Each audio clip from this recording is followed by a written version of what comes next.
You tuned in to the Iceman Show. I'm your host, the Iceman. More bounce to the ounce than I say what counts. Don't nobody go home till the fat man gets it in. What's happening, chocolate people?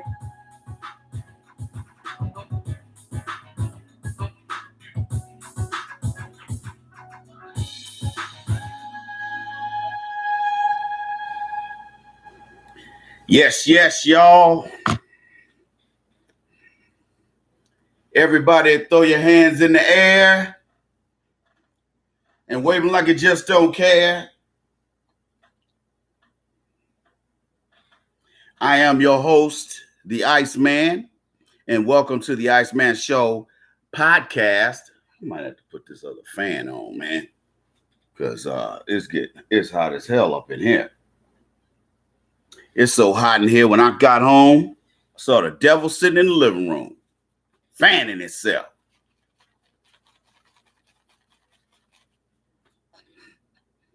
You digs?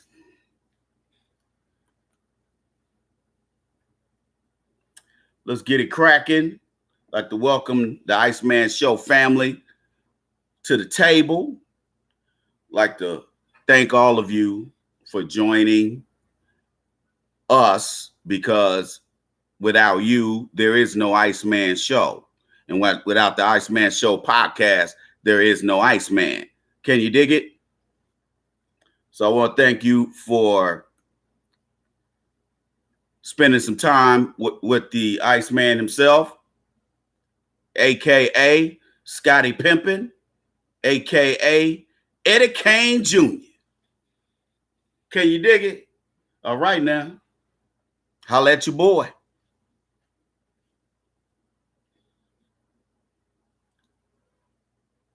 You know, I've been watching the Weather Channel, mainly because a brother own it.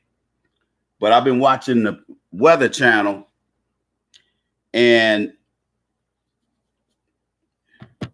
some of these white supremacist enclaves around the country, it seems like those tornadoes and those storms are going right up through. It's like it's on a sundown town trajectory. Have y'all noticed that? Ending all the way at the east, on the East Coast. Now, you notice how every time they interview people that have been adversely affected by one of these storms or a tornado or whatever, you notice they always go find good Christian white folks to talk to, like nobody else was affected by these storms and these tornadoes, by these inclement weather situations. Can you dig it?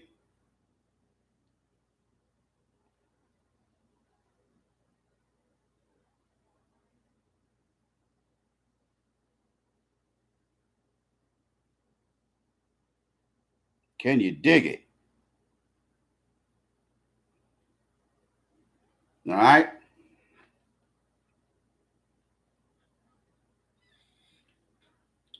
And the first thing we do is we get a little perturbed, because we're thinking, why is it that every time the media comes around to talk to somebody, they can't never find no black folks that have been affected? Now these types of situations, I hope to God most black people are not affected. I know that tornado that hit the Florida Panhandle earlier this year, or was it earlier this year or last year?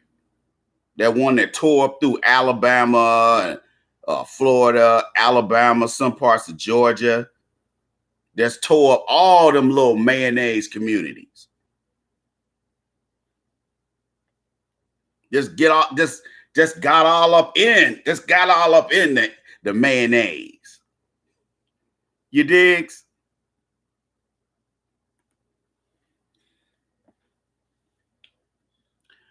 And you think that maybe that's God doing something. You think that that might be God doing something as far as this whole thing with you know, how God reacts to certain human behaviors. You think this is Ogun? This is the spirit of Ogun, huh? You think maybe it might be the ancestors doing something to them, or doing this? Because you have to understand, the number one thought on the minds of white supremacists is reprisal. The number one thing on their minds is, well, any of these races of people that I have raped, sodomized, and destroyed in every way possible, will one of these groups or all of these groups turn around and come for me? That's the one thing that's on the white supremacist mind, who run these corporations and who run this country. And you should not you should not be lost on that. They are hoping that we are never in a position to exact the same kind of murderous, rapist, perverted behavior on another group of individuals, especially individuals that you stole all their intellect and technology and claimed it for yourselves. You have to understand, in their minds, they want to make sure they put us in a position to where we can never exact revenge.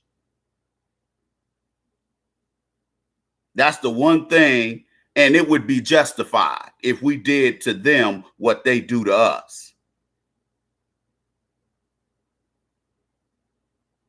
Which is why they're always promoting religion in the Black community, and they're always promoting religion as well as homosexuality and the denouncement of masculine energy.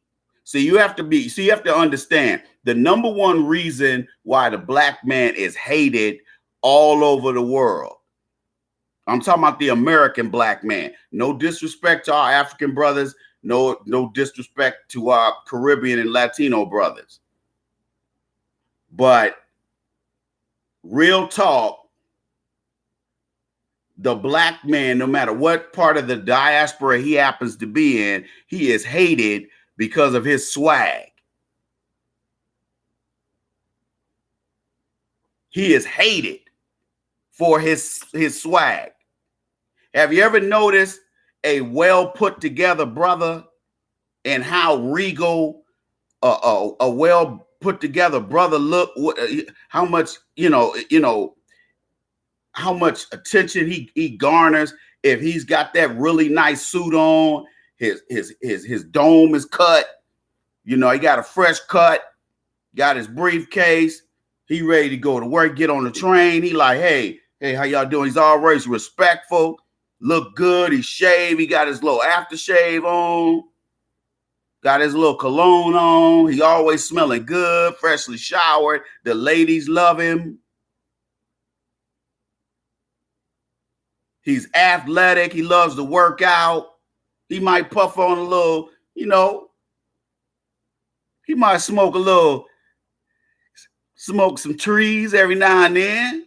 He might sip on a little yak, sip on a little Grey Goose and cranberry juice every now and then. But he's a good dude. See, most Black men, especially my age and older, those of you OGs who are watching, that's how we look. Because when we were growing up, it was about being cool. We wasn't all into that thug stuff.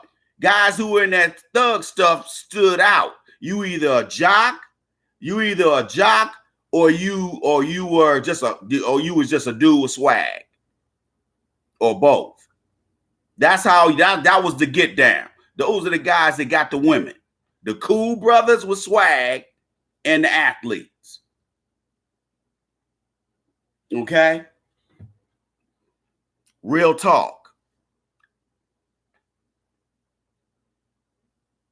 They hate you because of your coolness. They hate you because of your masculinity. That's the next thing they hate. They hate you because you're the only real masculine man. Look at all the rest of these look at all the rest of these men. And there's some exceptions, but I'm not going to get all into that. Well, let's just deal with America. When America, most non-black men are viewed as damn near amasculine. That's why you get these guys, you get these Caucasian dudes to be in the gym, and you know they pumped up on something because they throwing that iron up a little too hard. You know, somebody that got a job, they, you know, you kind of like, yeah, if he's in his 20s, yeah, because that's what I used to do. But if he's in his 30s, it's kind of like, hey, you got some responsibilities. You got time to throw up that weight like that? Most dudes ain't gonna push themselves like that in the gym. Not getting it close to his 40s. Hell no. Because it's too hard to recover. 9 times out of 10, after you leave the gym, you going to the bar. You're gonna sit there and throw back 3 or 4, but you know, you might even holler at some honeys.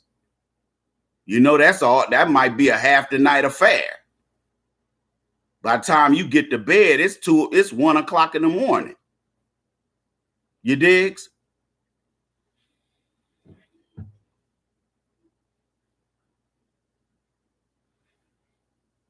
But they're always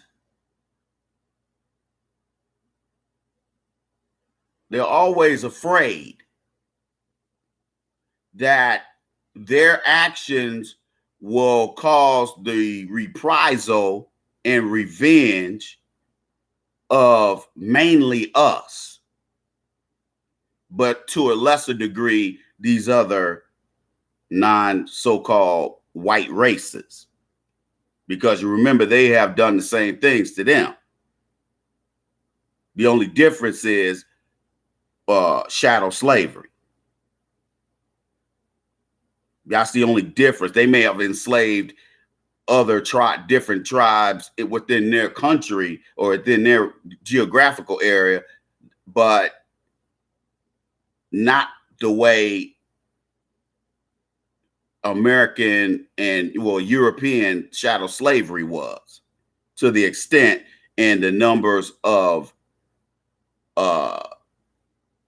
black people affected, whether, you know, the pain and trauma of being taken into a vicious, perverted, violent system like that, as opposed to being the one who lost a loved one who was still there.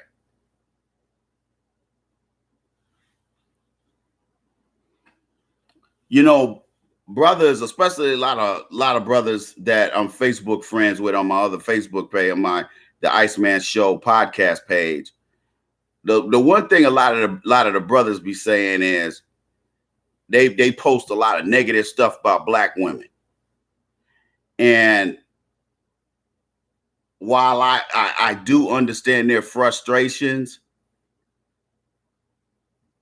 I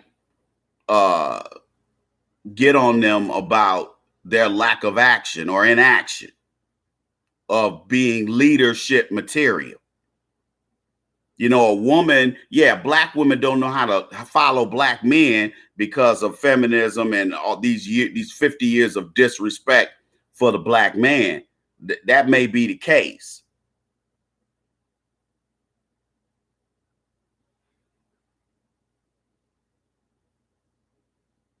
But you have to understand, we're all victims of white supremacy under the banner of white supremacy worldwide. We are all touched by it. I believe in doing constructive things. I understand that a lot of these guys are resentful toward their mothers because they didn't care enough to make sure their fathers were in their lives. And I don't know how that is, because I had my father. As flawed as he is as a man, as far as a father, he's been there. Real talk. We got our philosophical differences, and we have been guilty at times of less than acceptable behavior. But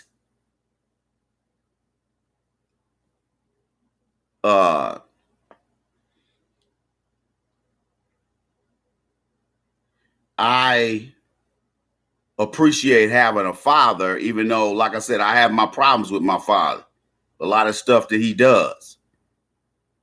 But at the same time, there is a part of him that does make him a good man. And that's the part I key in on. I try to push, not totally forget, but push aside the ugliness, the ugly behavior. So if somebody asks me today, do I hate my father because of his behavior, his past behavior? The answer is no. Because where's that going to get us as far as a relationship? Where's that going to get me? Where's that going to get him? He don't always know how I feel. And the only way for me to do that is to tell him. And I don't talk to him that often. So when I do talk to him, I don't want to be having no conversation like that, because we got catching up to do. You dig? Now, look at here. Remember, brothers, you cannot hate black women, because even though I might get into it with some of the sisters here on the Facebook page that I'm on right now with Facebook Live, I might get into it. I might tell you to go fuck yourself. I might tell you to kiss my black ass. And then 5 minutes later, I won't even remember what I said to you. That's just people. That's just how I am. I'm an open book. I ain't got shit to hide. And some of you, I went to high school with you. I'll tell you in a minute to go fuck yourself. And then next minute, I'm like, hey man, let's go get something to eat. Or I might go tell you to fuck yourself and then turn around and say, hey man, let's go smoke something. Let's puff pass. Let's get our swerve on. Let's holler at these hoes. That's me. I ain't gonna keep no grudges, dog. Men don't hold grudges. That's what women do. Men don't hold grudges. Because as a man, you're not supposed to be emotional. Yeah, sometimes you want to bust a nigga upside his head. Sometimes you just want to get at a nigga. And sometimes it probably would benefit both of y'all if y'all got at each other. Not to the point where somebody end up hurt. But if you threw a couple, hey, he threw a couple, y'all huffed and puffed, and sometimes you need that. Real talk. But I don't have no hate in my heart for nobody. Even my ex-wife, I hate her behavior. I don't hate her. I hate her behavior. You separate the person from their actions. That's what when a psychiatrist or a marriage and family therapist or if I was licensed, a social worker sat you down, a psychologist or psychiatrist. When we sit you down and we're giving you counseling, say we're doing psychotherapy. When you sit down in front of us, we don't know shit about you because we ain't got time to read all this diagnostic stuff that, we these forms we have you fill out. How do you feel today? How did you feel 6 months ago? What we're doing with that is we're getting an idea how to diagnose you. We want to see if this is a socio-environmental reason why you have this mental disorder. Like maybe you got a certain type of depression. It meets the criteria as general depression, but you have a specific type of depression. Your depression hasn't exceeded 3 months of showing those symptoms. So the proper diagnosis for you may be depressive disorder or low mood disorder. It may be the same thing in the DSM-5, but it's still, there's some differences. See how that works? We don't know who you are. We don't know shit about you. But once you start talking and you start answering questions, and depending on how, when we read your body language, you know, are you sitting up there blowing smoke up our asses, or are at your expense, or are you being honest and trying to work through your issues? We know. Hey, sometimes I got to get on my life coaching clients. I say, hey man, don't blow smoke up my ass today. I talk to them just like that. Because now I didn't start that way, but months later, it was like, okay, this is how the Iceman do. You digs? So when we say, when we ask the question, do black women hate black men? How do we find out whether they do or they don't? Well, you get scientific, like we did in social science classes. You try to prove your hypothesis. Well, actually, that process is with the social sciences as well as science. How do you prove your hypothesis or disprove your hypothesis? Which is, do black women hate black men? Well, we're going to go through some of those reasons, whether we think or will not think that's the case.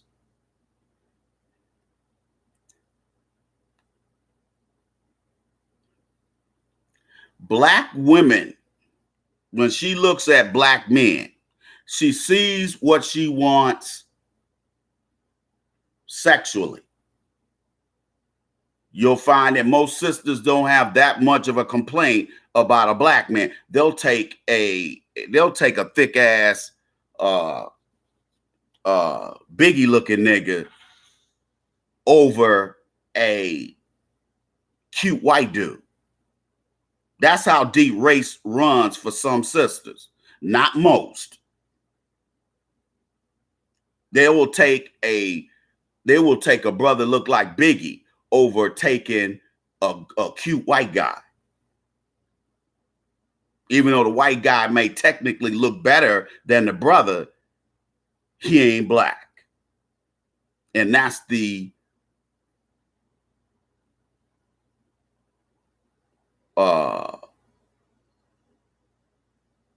that is the all-knowing reason why a sister like that will come to that conclusion. Y'all see where I'm going with this? Let me check YouTube and see what's going on with YouTube.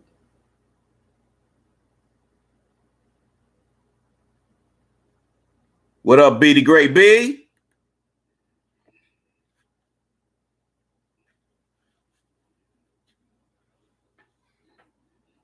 And so sexually and physically, her needs are met. What black women are, here's the reason why black women have the current 2019 mind state that is very unhealthy for the furtherance of black society in America, especially ADOS blacks. Black women, feminism is the culprit in screwing up the minds of Black women for the last 50 years.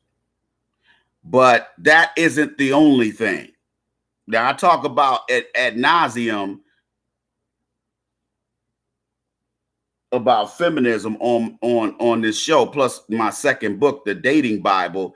I talk about feminism is a huge interwoven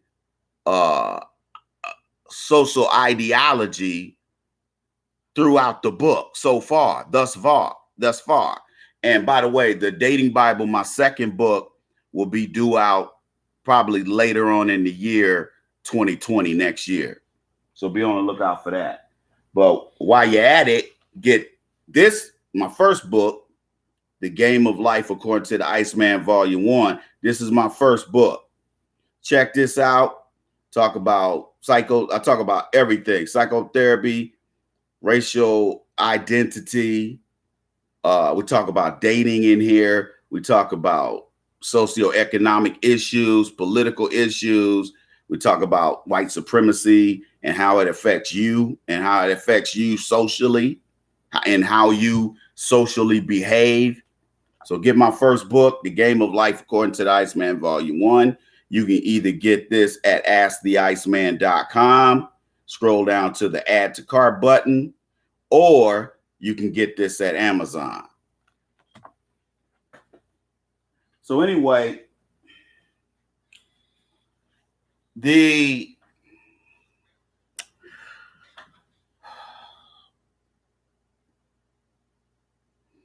Black women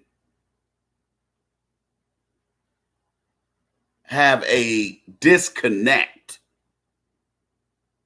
with Black men. How that schism occurred, let me get into that.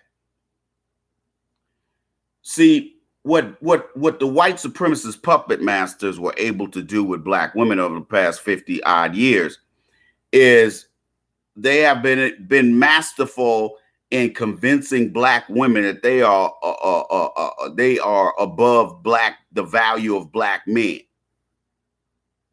And they put the old sister girl mind trip on sisters and making them feel like they are more important than Black men, even though they are our mothers, grandmothers, aunties, cousins, sisters of Black women. They still think they're a breed above and they're a separate group. Y'all see where I'm going with this? So Black women have had the mentality over the past 50 years with the advent of feminism. They've had this mind state that they can do whatever they want to do, and white zaddy and white mommy will back them up. And essentially, legally in this society, that's what they've been able to do.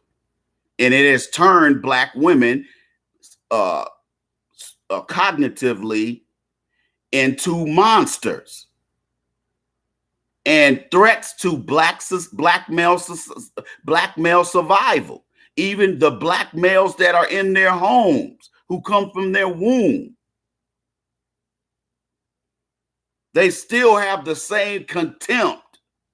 They just apply it differently. Like maybe with their son, they sit up there and let him play PlayStation all the time, let him do whatever he want to do, be his buddy instead of his mama. And then he goes out in the world and he thinks every woman he deals with is his mama. So he's irresponsible. The only responsible thing he may get up and do is go make money. Especially if he can get out here and do something he loves to do. Like if he's in sports or he's some type of artist and he makes money doing it. You digs?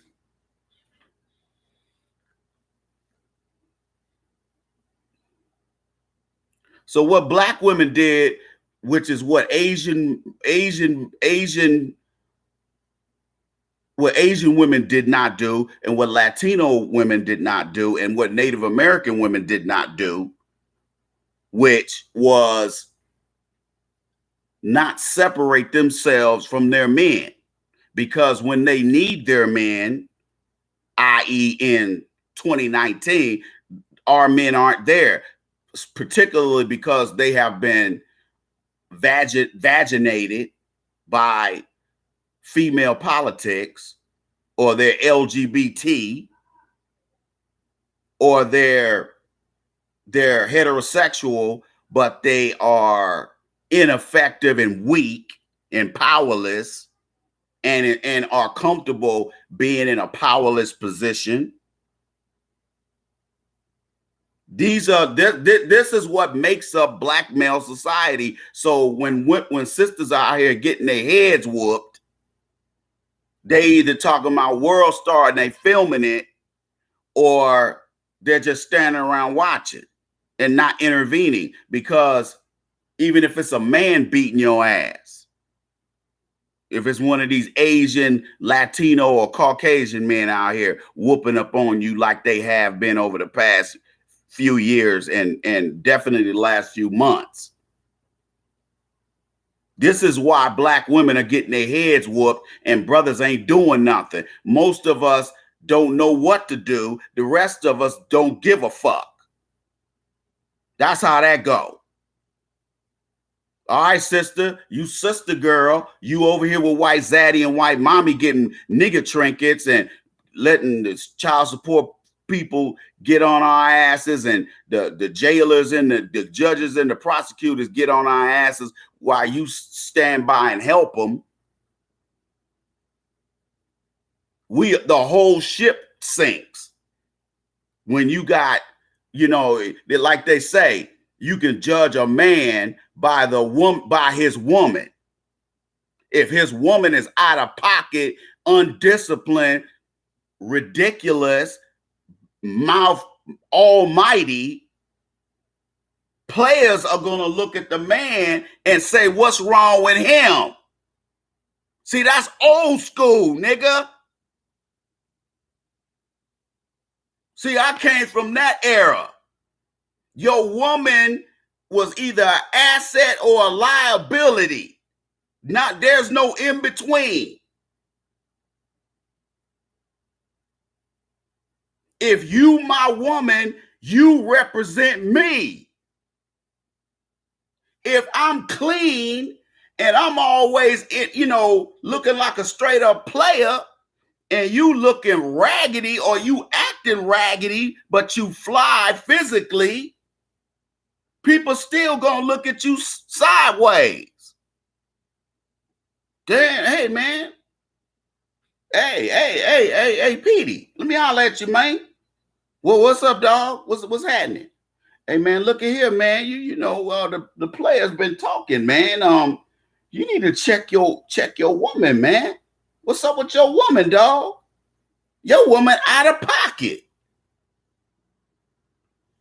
And all players from my generation know what when you talk about a woman's out of pocket, that's an old pimp term. Man, my bitch out of pocket. That means she acting on her own autopilot. Okay? She getting off script. In other words. And he gonna have to catch that bitch slipping. Because if her mouth is moving, she ain't looking. And player will get with her. You embarrassing me, bitch. See, I'm old school. Sometimes you got to check your woman. See, you niggas don't know how to check your woman because you ain't never been in a situation where you can test any of this out. You ain't never been in no situation where your girl is just out of pocket and you had to step up and say, hey, Darnisha, hey, ain't gonna have no shit out of you. Hold up, wait a minute. You need to calm the fuck down. That's how I was when I was coming up. You check your woman. Today, brothers are scared to check a woman because they, oh man, that's gonna keep me from getting the pussy, man. You gonna get the pussy regardless if she want to give it to you. You checking her ain't got nothing to do with it. Now, you ain't constructive. Now, if you a constructive criticizer, if you know how to check your woman with love, look here, baby, you know I love you, right? You know I love you, right? Look here, I got you, right? I got you, right? You know I got you, right? So look at here. Now, look here, baby. The streets are talking. And word on the street, you out of pocket. You out of bounds. With your conduct, you did X, Y, Z. And see, women from my generation, they know what that means. That means I'm embarrassing my man. You don't do that. See, today, women are all out of pocket because their mamas are out of pocket. If you don't teach anybody anything, they're gonna act like an animal. And that's what's happening with a lot of these girls. They don't know how to, they might be pretty and sexy and all this and beautiful physically, but this person doesn't know how to treat a man because she ain't never been around a man that wasn't trying to get in her drawers. The only black men she used to dealing with is men trying to get sex out of her. So when she does meet a man who really loves the outside, but he loves the inside too, and she don't believe him because she didn't grow up trusting men, and all men have been demonized in her eyes, then she's going to still be, she ain't gonna grow up being no lesbian, but she's gonna grow up being a heterosexual woman who is nothing but a male manipulator. That's where that come from. Let me use my feminine wiles. That's a bunch of bullshit. See, when you take that out the equation, then women don't know what to do. They are turd out of the toilet. Excuse my reference.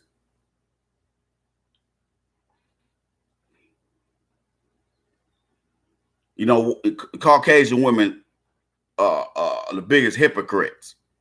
Not all of them, but some of them. And they will go out here and dress in the tightest of tightest shit. The body is she already got a dime's body. And she's walking around with these short ass mini skirts on that's low enough for work, but not high enough for the club. You dig? You know what types you see at work, especially if you work at these huge companies like General Mills, where 60%, 55% of your workforce are women. And I mean bad women. And when I mean bad girls, I'm talking about, yeah, you got your bad girl, but you got a lot of just good, educated, financially stable women. Not to say that all that translate to a mentally stable woman. Okay, because some other factors going to lead into, determine that. But in a nutshell, you see these women at the job and they'll be walking around looking fly as hell. Workout, doing they spinning class every day, so that body is tight. You know what kind of Caucasian chicks I'm talking about. They dimes. And you work around all that pretty ass and you don't want to go tap tap. If you say you don't want to go tap tap on some of that booty, you lying or you dead. You might be both.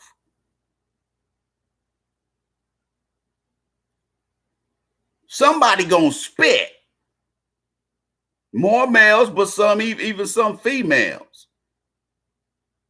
Somebody gonna spit.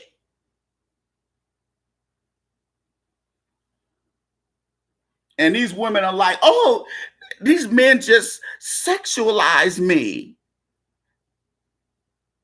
Wait a minute, aren't you the bitch that come to work with the tight ass jeans on and the 4-inch heels, which is the whole heels maximum for like the work environment? Because above 4 inches, that's porno territory. Oh, you must be porno. You must be a porn actress. Because that's the whole heel level above 4 inches. Okay? When they put on their whole heels, it's on and cracking. That blue light come on.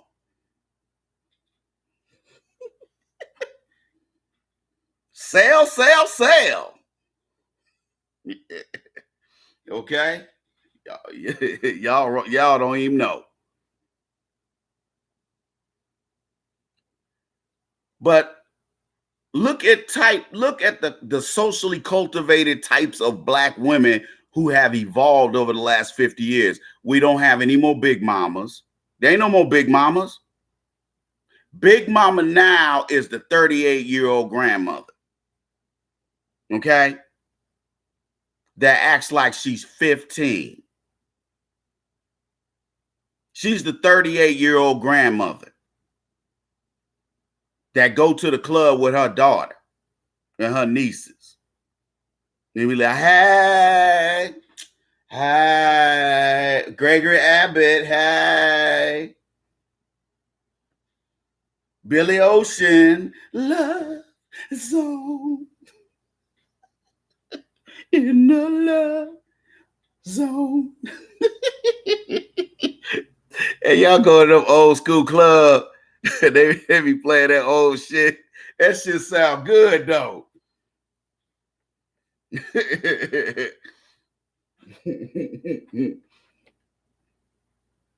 See, we have cultivated a black man hating machine in black women by, again, separating them, telling them they're more valuable than black men and they have a higher status and they're closer to white zaddy and mommy than you are, and nana boo boo, which is what black women have been doing, especially the last 20 years. Is this, look at us, look at our degrees, look how many degrees we have, and yet you're the most single group of race of women in this country, and yet you're the best looking. How that happened? Black women, especially in cities like Charlotte, Detroit, Houston, Dallas, the ATL, those are black women. Chicago, the tri-state area up north and northeast. You go to some of them cities and you go to them bars, there'd be some bad sisters up in there, and they all got jobs.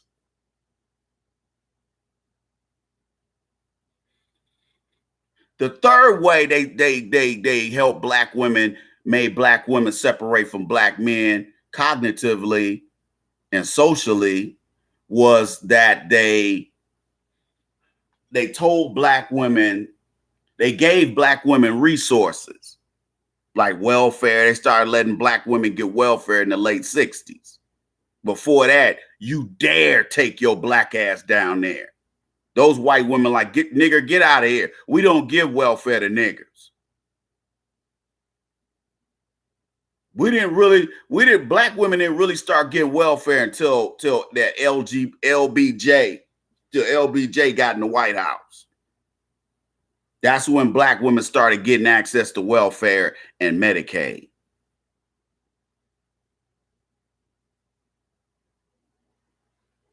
And because of that, black women started thinking, hey, I could do this by myself. What the fuck I got this man in here for?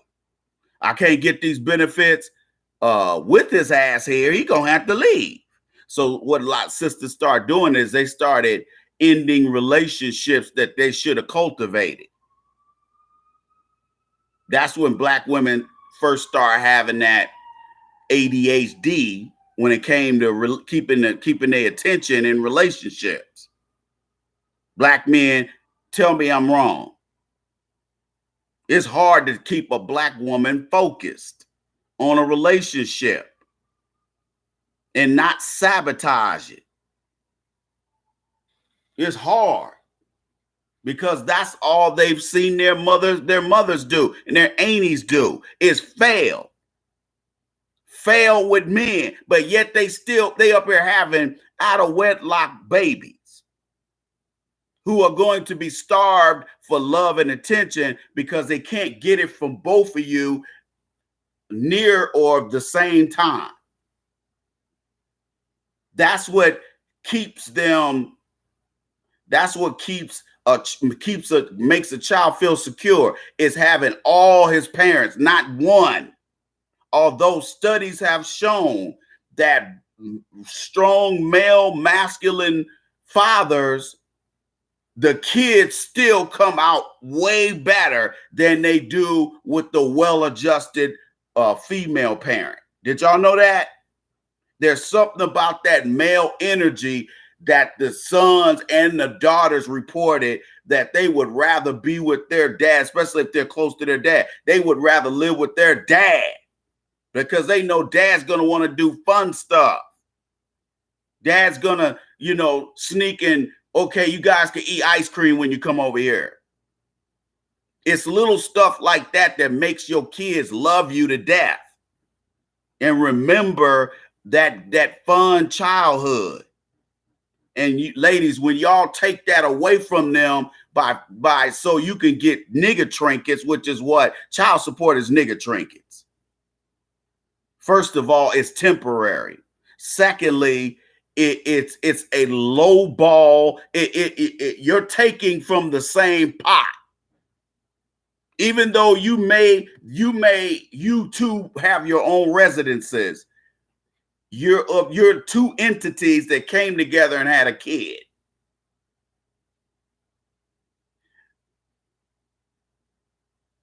The kids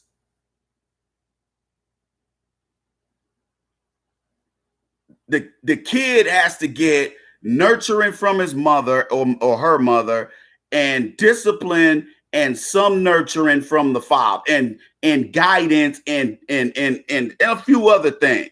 That's what they get from their fathers. And even though their fathers may not know how to do their hair if they got girls, because I know some guys that got nothing but girls, and they like, man, I hate when my wife go out of town. I don't know how to do their hair. I can't wait till they get old enough to do their own damn hair. I used to do my daughter's hair. And believe me, it was Afro puffs. Every other day was combed out Afro puff. Now, I combed her hair out. Wasn't a nap in sight. And then I put it in Afro puffs. Or I did one ponytail, or I did two ponytails, or I roll them up in little balls up here and put the barrettes around. That's how I used to do that too. Oh, I got away with a whole lot of stuff back in them days.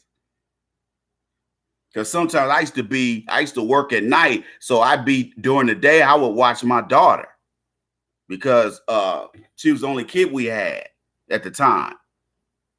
And I could keep up with her. So I got a chance to hang out with my daughter all day.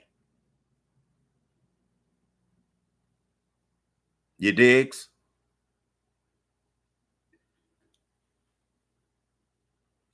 But that child feels secure with their mother's love and their father's love. That completes the circle. You start taking people away, now there's instability. So when you think you slick going to court saying, hey, Mr. White Man or Miss White Judge or Magistrate, I want the maximum amount of money I get out of his black ass. Well, what you fail to realize, even though you ain't never lived with him, You're taking money out the same goddamn pot, you idiot. You're taking resources from this man so that you can act like a child and get your nails done and your hair done and pay your car note. That's all you care about child support for. You ain't putting none of it away for the kids, for future. You ain't taking actually applying it to taking care of them. Food, school supplies, co-pays on medical insurance. That's what that man is paying that for.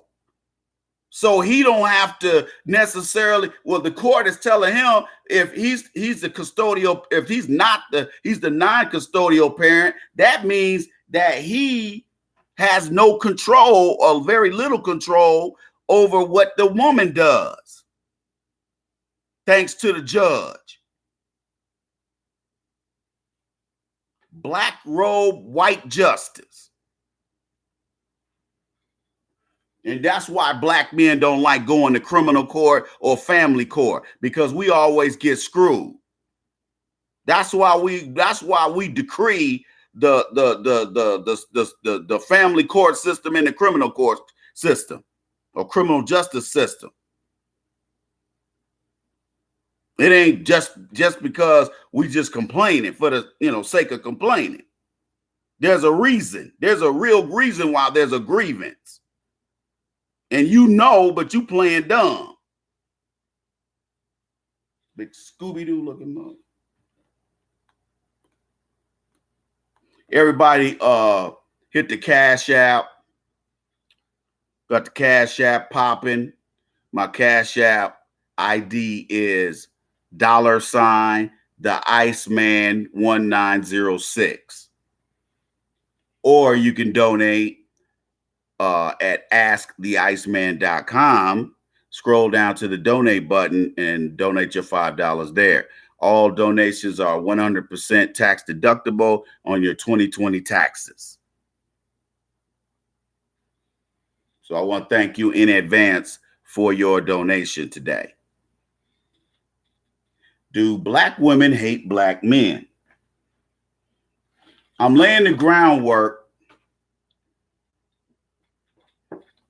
as to how our black women have gotten to the mindset where they don't care what happens to black men, and it's okay to get black men killed, either figuratively, socially, or physically actually getting killed. How do we breed sisters like? How do we breed black women like that have no regard for black men? How do we do that? Because we all, if you don't feel the way, if you're a black woman and you don't hate black men, then we all can agree that that's not a good mindset to have going forward.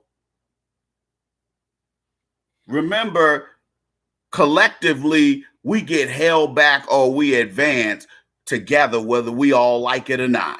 You can have these Jack and Jill niggas who will sit here and say, hey man, I grew up, going to debutante this and balls and, the elite black of elite black society. That might be well and good.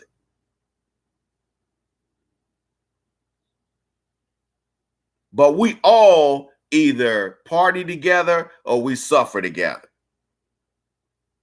So it's collective whether you like it or not. They all see us as one big nigga. If I do something, it's a reflection of the whole race. And when you do it, vice versa.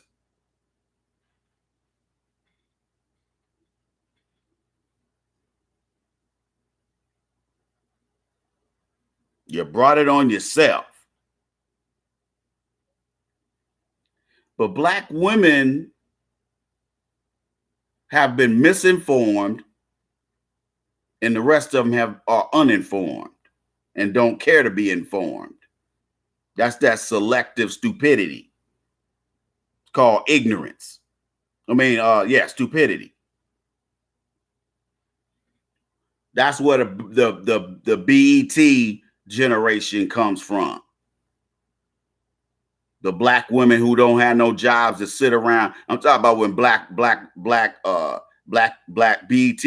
was let's say blackity black when BET was still black owned. When they was really putting the garbage, getting rid of Teen Summit and really good shows that were, or talk shows at night that were really informative and educational. They took all that off. It was all buffoonery. I hated BET right before Robert Johnson sold it. It was a horrible product. And so many black folks was like, see, y'all just going for the lowest common denominator type nigga.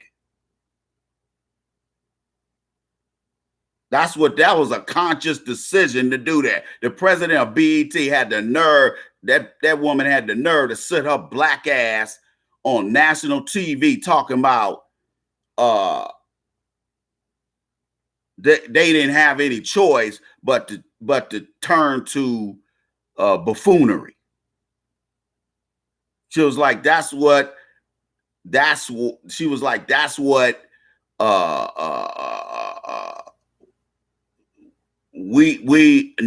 basically not enough intelligent black people were watching BET. That's what she really meant. But she didn't want to come right out and say it because she know that would have been offensive. But she's right. The demographic did change, but they should have changed with it. Because I used to watch Teen Summit, even though it's for kids. They dealt with a lot of stuff on there. And there was some sharp, beautiful black women and men on there. Young men and young women. So that was something I looked forward to. And they took that off. Believe it or not, Soul Train kept us connected.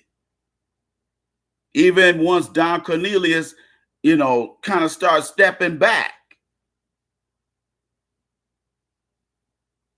I hate Soul Train ain't on TV no more, but it had to evolve.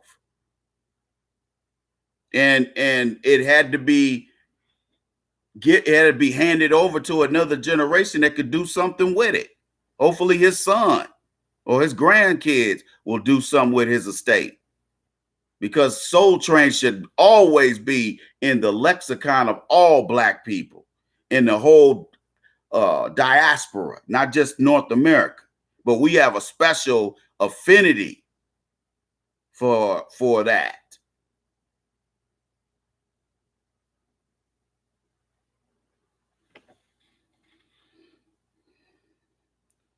But black women arrived at hating black men in the way that they do, and then is expressed through their behavior and their actions. One would conclude that there's a serious schism. There's something broken about black women that is really disturbing. And all the things that they have done to us over the past 500 years, separating our families, murdering our people in front of us, cutting off body parts, and sodomizing boys and girls and men, raping our women, doing all kinds of vile things to us, lynching us, burning us, stealing our land, stealing our money out in our accounts at their banks. And we still haven't come for you. And yet you keep poking that sleeping giant. You keep poking that 800-pound grizzly. One day that sleeping giant's going to wake up. Just like Godzilla.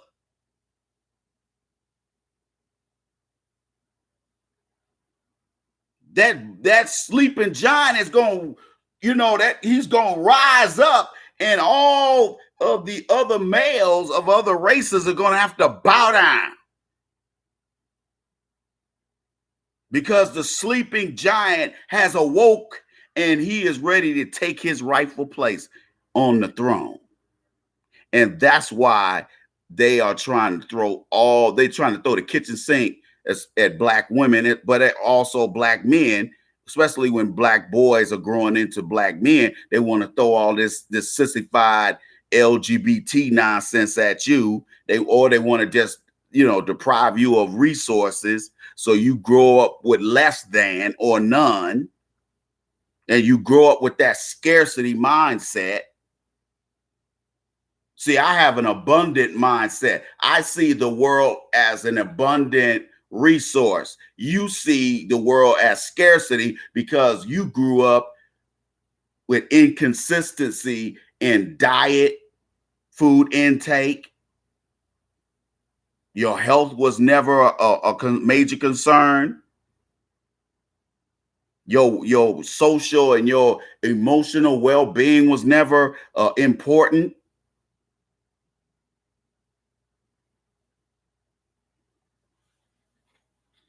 So you grow up starving with that starving mentality. So being a stick-up kid makes more sense to you than maybe going through a trade program to learn how to become an electrician. You want your money up. You want your money right now. But if you go do stick-up kid stuff, you're liable not to get no more than $200 or $300, if that. Is that worth it? Scaring people, being violent? But that's where those mentalities come from. That's where they come from. These ineffectual, single female headed households that don't have the right level of hormones. It needs to have masculine and feminine energy. They need both, girls included. If you wonder why your daughter's picker is off, it's because yours is off. And she didn't have her daddy in her life, so she don't know how to pick a man. All she know how to pick is clowns, niggas that sag, nigga that's talking about thug life, niggas that talk about I'm a dope boy. You wonder why your daughter keep getting knocked up by them type of niggas and them niggas run. Well, you taught them that. Because you think if she had a daddy around, would all them clown ass niggas be coming through?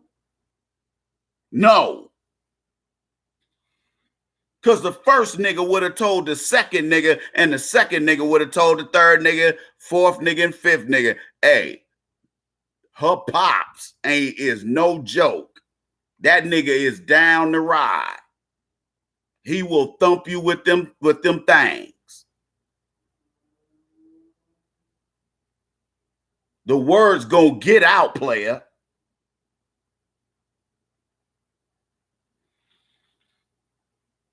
See, you don't know anything about that because you didn't have a daddy, or your daddy wasn't allowed to be in your life, or maybe he was a deadbeat and didn't want to have nothing to do with you, which is a very unfortunate consequence.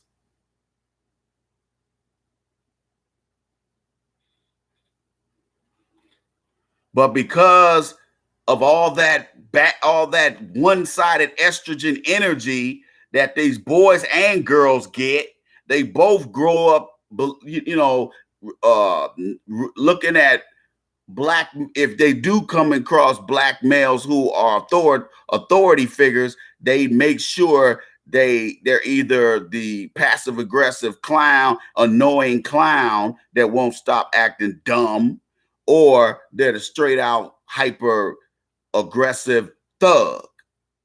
They're one or the other, but they're never in the middle.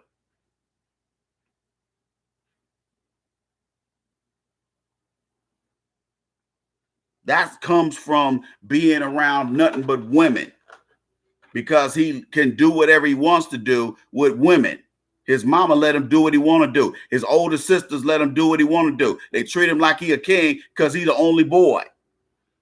So instead of him being brother and son, he's boy, playboy friend and mama's playboy friend.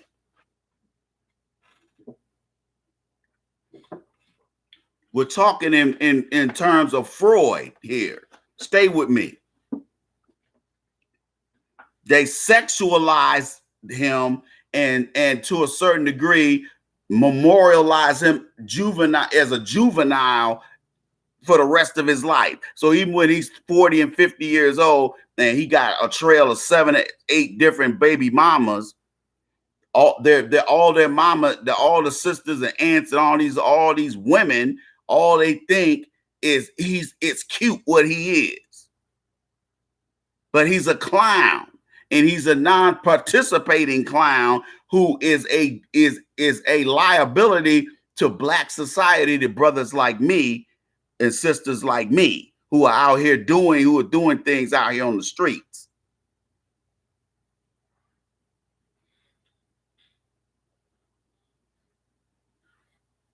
You have to look at us all as a collective, because all these other race groups, that's how they see their group, and they're willing to trample your neck in order to get your resources.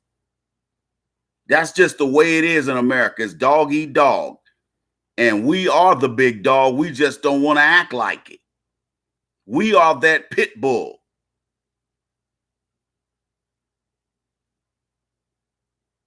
In some cases, that's mixed with Mastiff.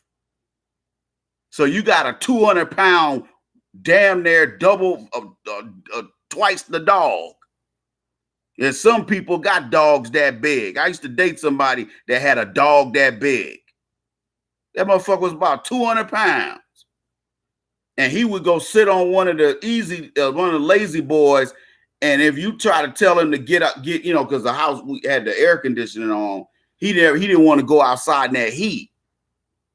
So he would start grinding. You come over there because he know you're gonna tell him to get out of that chair. You tell him to get out of that chair, he'll go,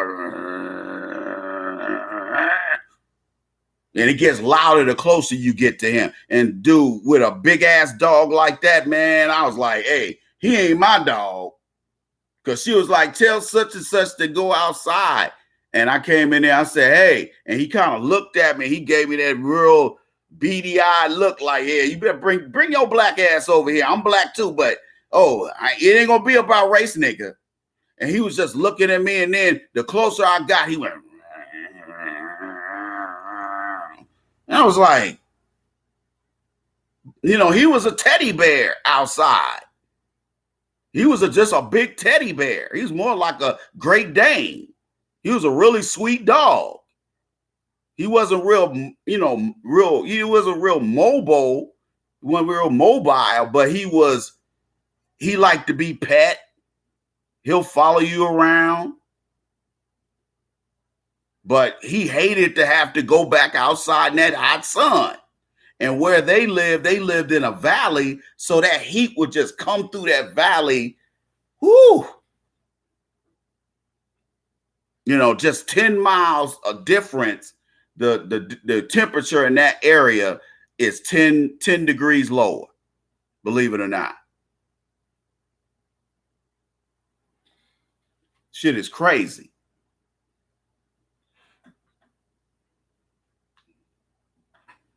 You a pit bull. You acting like a chihuahua. You acting like a little teacup chihuahua or one of them little Yorkshire Terriers. Those are snack dogs. I'm gonna get me one of them little dogs. I don't want no more big dogs. Big dogs eat too much food and they shit too much. And they German Shepherds are just too. They're like a Bentley. They got speed and power, but they good family dogs. They still real gentle dogs, and they're real good dog, good family dogs. So I had one as a kid. I love dogs. I just don't want to be bothered with them right now. Because, you know, it's hard taking dogs everywhere. And if you got a dog that don't like to be at home, especially if they're a little puppy, if they don't like to be at home, they're going to whine the whole time until you come home. And then they're going to be, you know, jumping your ass when you come in the house because they're so glad to see you. That's not healthy for your pet. Because they're on this cascade, this roller coaster of emotions. That's not good, man. That's gonna make them moody. They might have to be on medications. They mood all fucked up. 1 minute they real friendly, next minute they don't want to fuck with nobody. That's not normal behavior for no dog. They either want to deal with you or they don't, because maybe they might be sick or injured. But if they're your dog and your dog trusts you, he or she is going to do something that lets you know they want to be pampered until they're letting you know they don't feel good. So I need to be taken to the doctor. I remember one time my dog had started bleeding and having real raspberry colored stool. And I was like, I got to take her to a doctor. And I found a nonprofit veterinarian that didn't charge me an arm and a leg. And we found out what it was. It was her nerves. It wasn't that something was wrong with her, you know, digestive system. Because she was like, well, what kind of food do you have her on? I said, well, I buy, you know, Trader Joe's food. I buy, you know, Rachel, whatever her name is, the cook lady, the pork chop lady, Rachel Ray.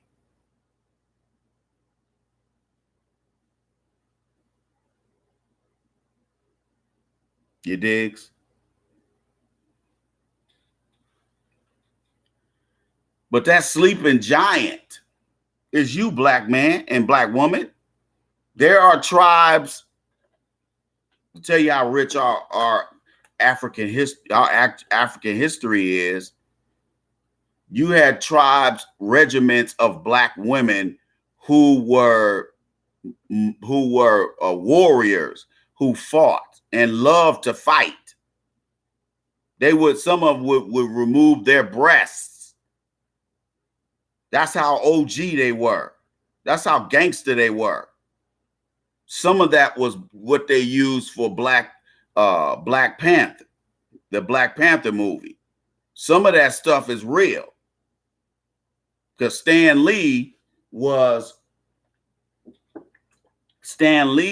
he loved the Black power. He loved Black culture.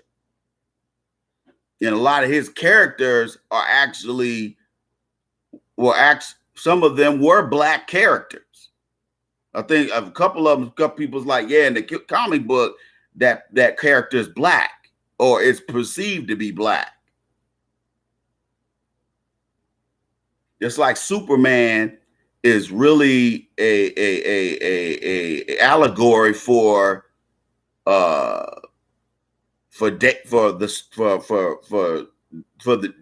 Judaism. It was Jewish. It was about a Jewish guy. That's who Clark Kent is. He's David, which is the symbol of Jewish faith is the Star of David. So let me get biblical for a minute.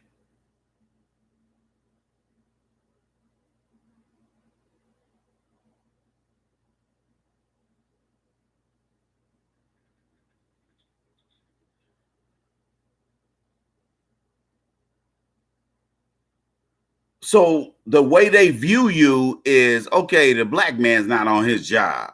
Let me keep killing him. Let me keep, performing these public executions, like on, innocent victims, like the Rakia boys, the Michael Browns and the Trayvon Martins and the Jordan Davises. Though we got to make sure their deaths are not in vain. And when we go out here and we don't challenge white supremacy, that's what we're doing. We're giving a nod to white supremacy. White supremacy has no power once the black man resumes his position on the throne. The problem is the king wants to play around and be the pauper. You want to be on some LGBT shit. You want to be out here chasing white girls or chasing anything non-black. So you wasting all your resources on that type of dumb shit because you have a low self-esteem. Oh, don't let me get into psychotherapy on you. When a man goes out here and says he has a sex addiction and he's having all this sex with these women, basically what he is doing is he is acting out, and he is actually showing everybody around him who really knows how to pay attention to what he's doing, probably somebody with a mental health background. They realize he's screaming for help and that he feels inadequate, which is why he has to be going up in all these women.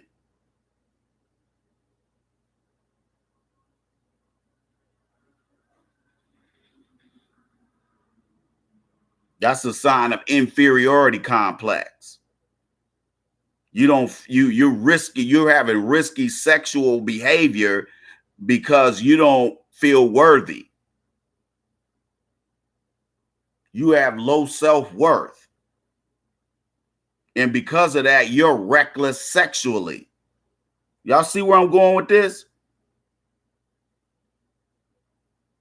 See, black men are all on these multiple fronts that are considered horizontal in social nature, which means they're not vertical. So they don't help us rise to the next level of socioeconomic status. We're still stuck down here in low income. That's why the face of poverty ain't illegal immigrants. It's black women with illegitimate children. That's the face of poverty in America and has been for 50 years. The sexually undisciplined black woman. That's what they say about you behind your back. That's why all other men of other races, you ought to feel suspicious when you have other men of other races trying to date you. They're trying to get a notch on their belt, and so they tell people, oh, I fucked a nigger. Because that's supposed to be the highest of sexual conquest. See, that comes from the generation like George W. Bush's generation, the Southern white male. You should read some of them old books where they talk about the rites of passage was them getting a black prostitute, or during slavery getting a black woman slave. And that will be his first sexual experience. Now imagine putting him getting all up in that chocolate forest. Because black women, they got a sweet tooth for Caucasian males. You know that, brothers.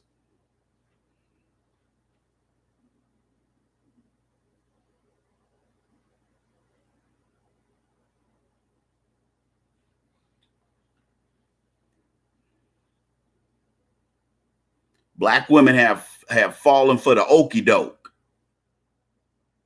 that they have some higher social status than black men do. And as a result, now that Trump is in there and it don't look like he's going anywhere, regardless of what you see and what you hear on liberal radio, on TV, You can listen to Rachel Maddow if you want to. Rachel Maddow ain't running shit over there at the network. They can turn the lights off on that bitch in 5 seconds. It'll be another person sitting there in her slot. Or they'll extend the one before hers.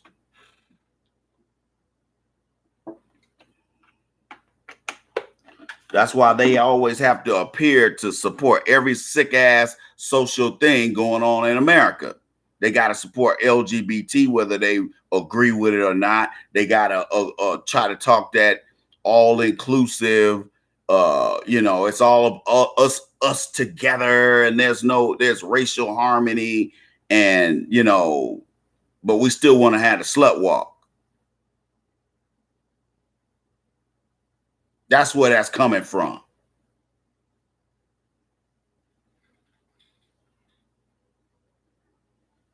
So what black women have done now that Trump is in there and we living in a Trump economy, black women see the error of their ways. But they're so ornery, they still ain't willing to apologize and try to get on black men's good graces. And what brothers are doing, they stepping off. They going out there getting an Asian chick. You going out here to Portland, you see a lot of brothers with Asian chicks. You go up to Seattle, a lot of brothers with Asian chicks or Native American chicks. But then a whole bunch of white girls though. Although I did see a few brothers with their sisters, with they black queens sitting next to them at the restaurant. We are in this together, or in the words of Julio Iglesias, we're in this together.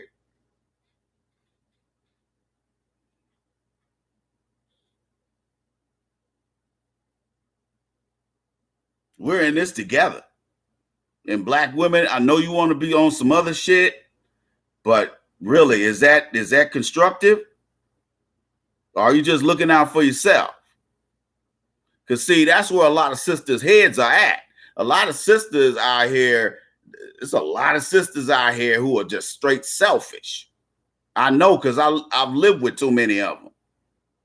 All they care about is themselves. They don't care about nothing. All they care about is how can they get some shit for little to no effort. And brothers are like, I ain't putting up with that. I'll get on a motherfucking plane, get my passport, and go over here to Ethiopia and get me a queen.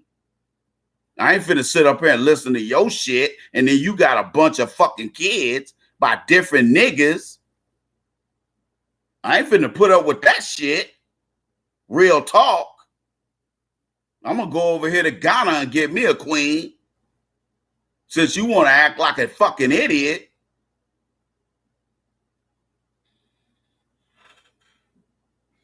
Brothers are stepping off, man, especially young niggas. A lot of these young niggas be stepping off, man. I done met young dudes, they ain't never dated no black women. And they ain't necessarily good-looking dudes. But they got good jobs because they went to college. Or they went to the military in college. You digs?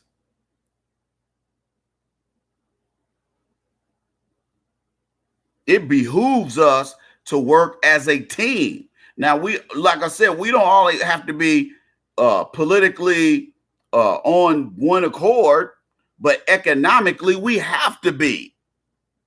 You can't have the Bill Cosby's, looking down his nose at, black folks who may not be doing as well. That's not helping. Because what Bill Cosby should have done was he should have been in the back behind the scenes instead of, after his show ran its course, he should have just been trying to put more and more of his shows on TV and just stay in the background, be an executive, him and his wife. But what he did, he wanted to go out here and do, be out here sexing all these females out here as a black bachelor. He tried to do that Playboy shit like he was Sinatra or Hugh Hef. And as a black man, we don't do the bachelor thing. That's why a lot of women, not a lot of women, but some people they be thinking, if they don't see me with a whole bunch of women, that, maybe I'm funny style.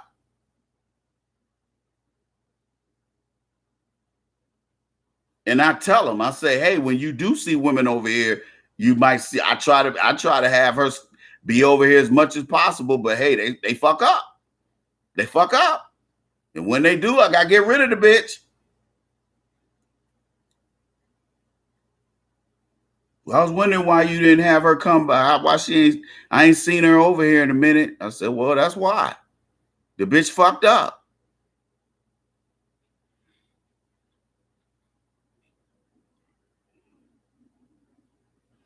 But it ain't because that's the way I like it. But when you get my age, I got a lot to lose. I can't go out here and be having all these ex-wives and all this kind of paper going this direction and that direction.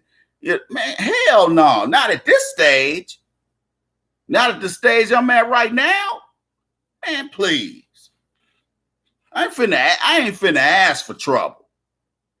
But I have met 60-year-old niggas that had, 3-year-old kids. And I'm like, nigga, are you out your mind? Man, I love the pussy, man. I'm like, nigga, you should have got that under control a long time ago. Nigga, you got grandkids older than that kid. Fuck is wrong with you? You know you've been fucking since you was 10.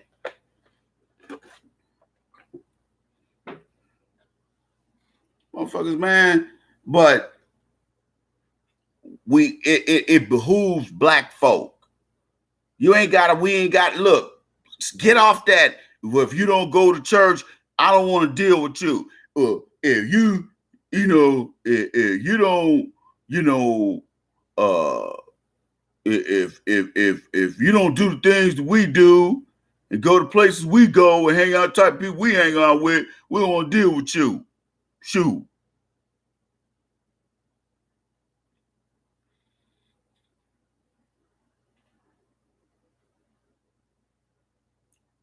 Absent of that, most of us are pretty level-headed and we can be worked with. The problem with a lot of us are scared because we're like, man, hey, Ice, I don't want to lose my job, man. This is what take care of my family. And I get it. But you should never put yourself in a position where you got to start selling out in order to get a paycheck.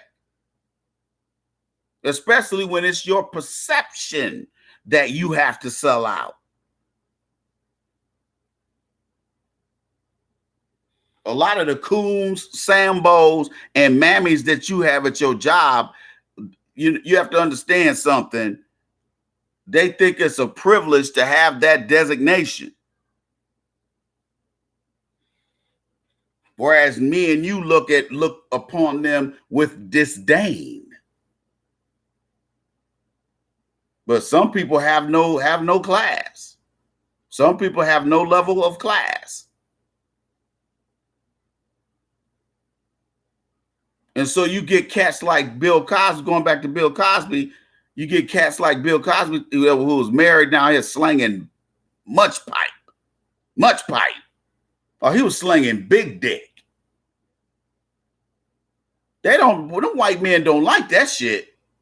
Especially when you dicking down white girls. Nah, player. Oh, they don't like that shit. Especially if they know you got a big dick. And you dicking them hoes down, they loving that dick.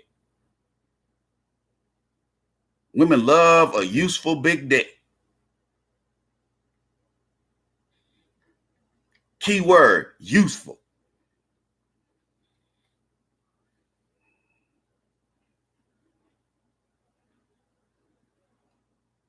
That's why sometimes you get the right non-black woman that ain't used to that meat monster, they'll fall in love with you.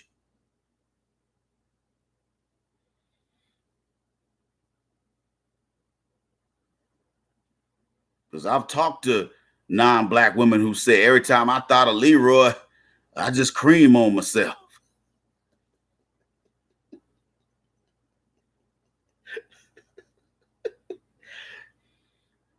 Oh, he had 10 inches of that good thing. He used to dick me down like a swordsman. And them women be still in love with them niggas. Them niggas be there laying some major pipe on them hoes.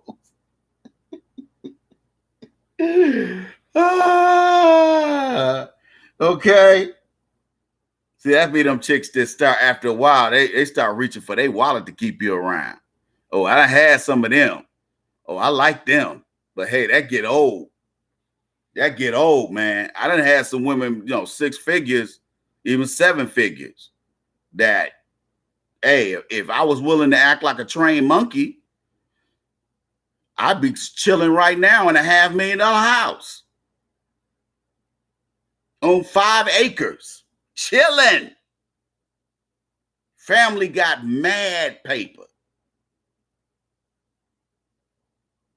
I've dated them.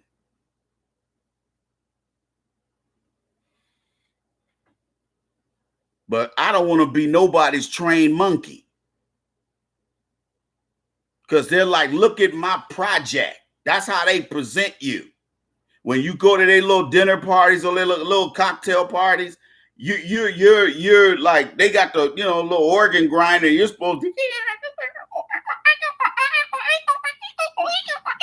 That's how you're supposed to act.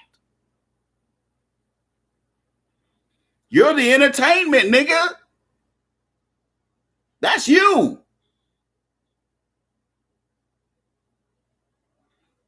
Don't get it twisted. That is you.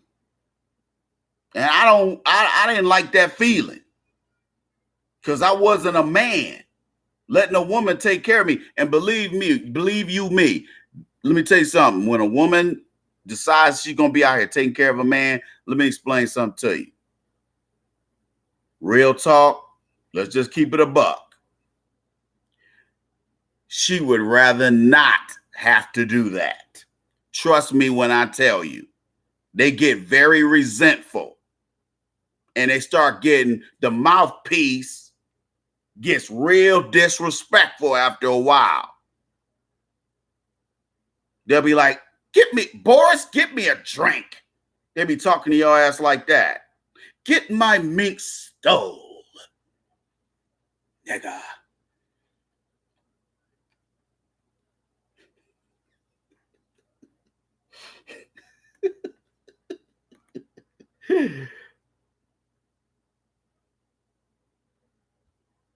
You digs?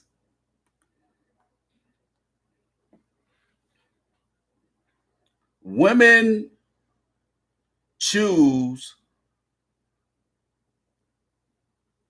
to behave the way they do because there are no social measures, whether legal or otherwise, that can curtail their behavior. The only thing that can do it, you know what I'm going to say, fellas. I know you're thinking what I'm thinking. The wall. And believe you me, ladies, the wall is undefeated. Now, you think of Tom Brady winning them 6 Super Bowls. It tops that. You digs?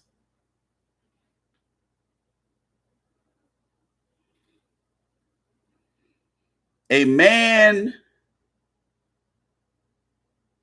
the black man, is inevitably going to be pushed into military service. And I do mean that literally. All you goofy Game of Thrones junkies, you want to be LGBT, you want to be this, you want to be an old fat coon, you want to be old fat mammy, old fat Sambo. Well, that ain't acceptable no more. We're not going to tolerate that shit.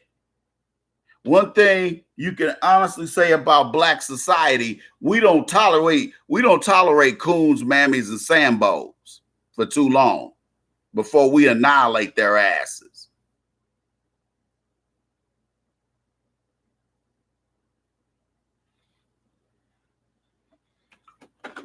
Everybody's saying that allegedly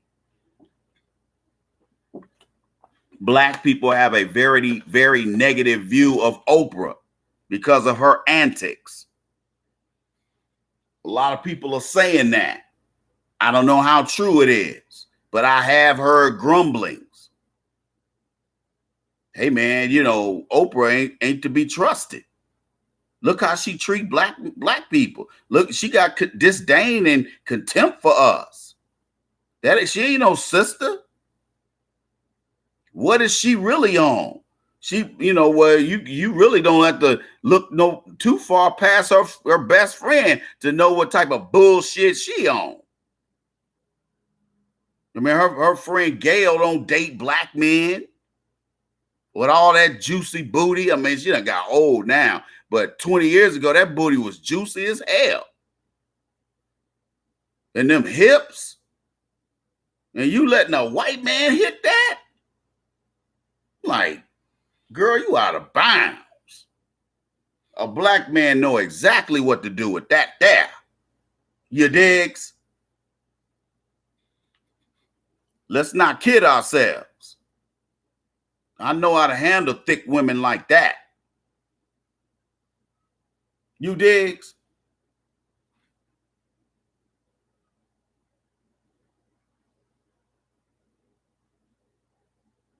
Look at her friend. Look at her best friend. And you really ain't got to look too far past her to see what Oprah's really about.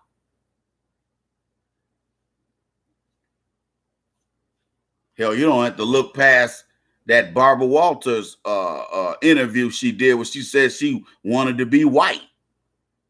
Shit, that says it all for me. There ain't no reason for me to even respond after that. That's how profound that statement was. You digs?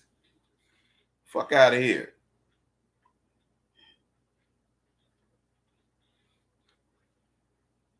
But because there's this struggle for power between black men and black women,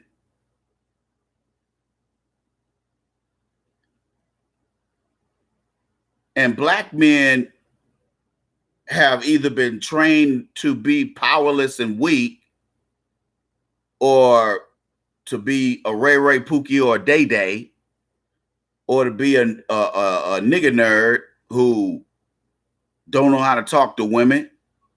So you're socially awkward. So you don't get any ass. We got more simps and tricks out here than we do dudes that's in the struggle for real.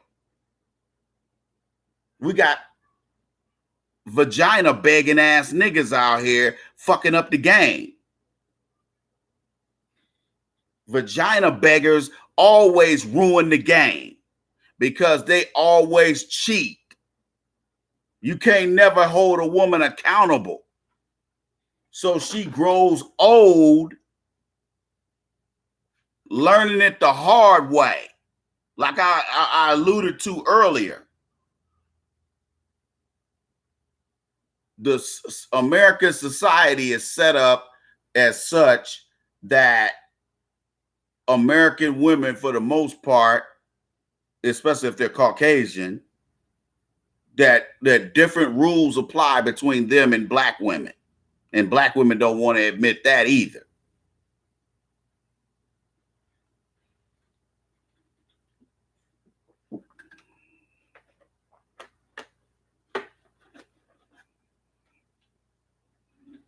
American women their social behavior is abhorrent.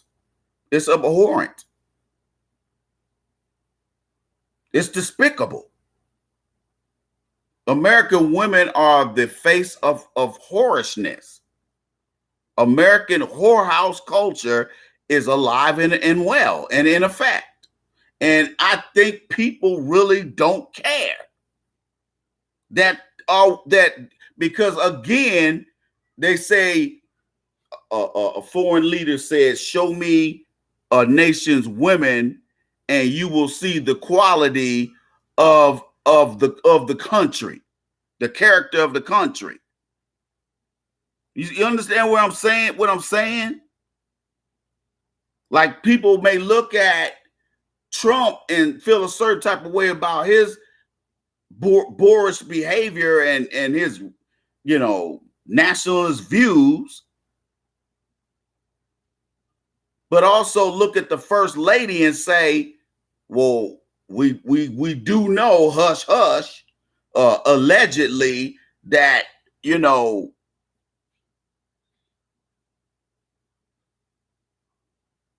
that was on some knock knock who's there kind of tip.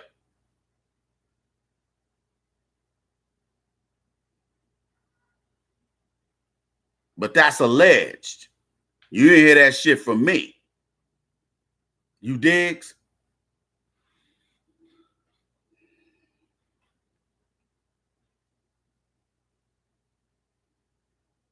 Show me your president and his first lady and her first lady, and I'll show you the quality of the character of her nation.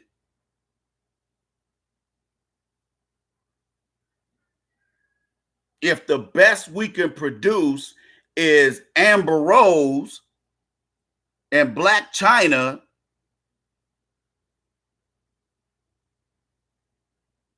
or Tokyo Toni, if that's the best we can do, we need to cease to exist. That's not our best and brightest. Kim Kardashian? Her sisters? Get the fuck out of here. You fooling yourself. Other countries laugh at us. The only reason why the rest of the world gives America that much respect is because they can come over here and do two things. They can make money, or if they're rich over in their country, they can come over here and shop. Because certain American products are global brands. Like BMW and Mercedes is a big deal in America, but you go to Germany and they're fucking taxi service. I took plenty of 4 Series from the airport to where I was staying. After a while, I got used to it. And if you go to the state of Bavaria, when you go down to the southern part of the state, going down toward Frankfurt and all down there, you got BMWs as taxis. In foreign countries, particularly Europe, a status symbol is a GM car, preferably a Chevy. Impalas and Caprice Classics were huge in foreign markets. That was the biggest sellers. That was a status symbol. That was over there. That was like driving a Benz over here.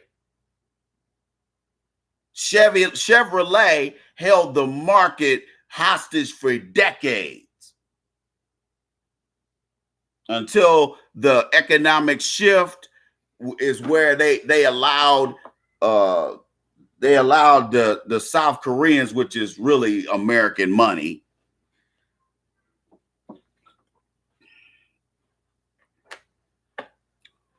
and now you got all these multi-billion-dollar companies coming out of South Asia and China, But a lot of these companies are joint ventures with those governments or their government corporation. And that's why they've allowed Mazda and Toyota and all these other brands to damn near knock GM out of business, because GM failed to innovate. You go to these factories over here in China where they're building cars on an assembly line. They might have half the people that they have over here on robotics over here. So you know how much money they're saving in payroll expense, where they have 5 less people doing the job of 10. You got 5 people. You got one for every one person, 2 jobs are getting done. The old system was we needed 2 people to do this job, which meant we can't go work on a 3rd job at the same time.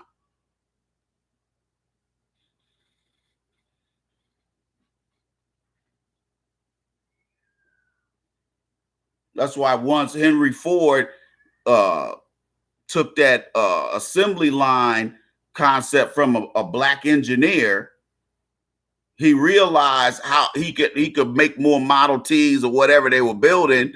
Instead of building 1 a week, they could build 100.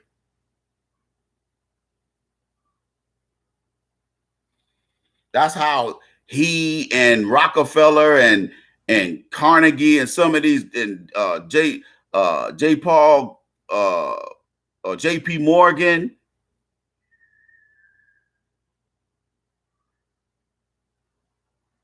the Titan, the Vanderbilts, old money.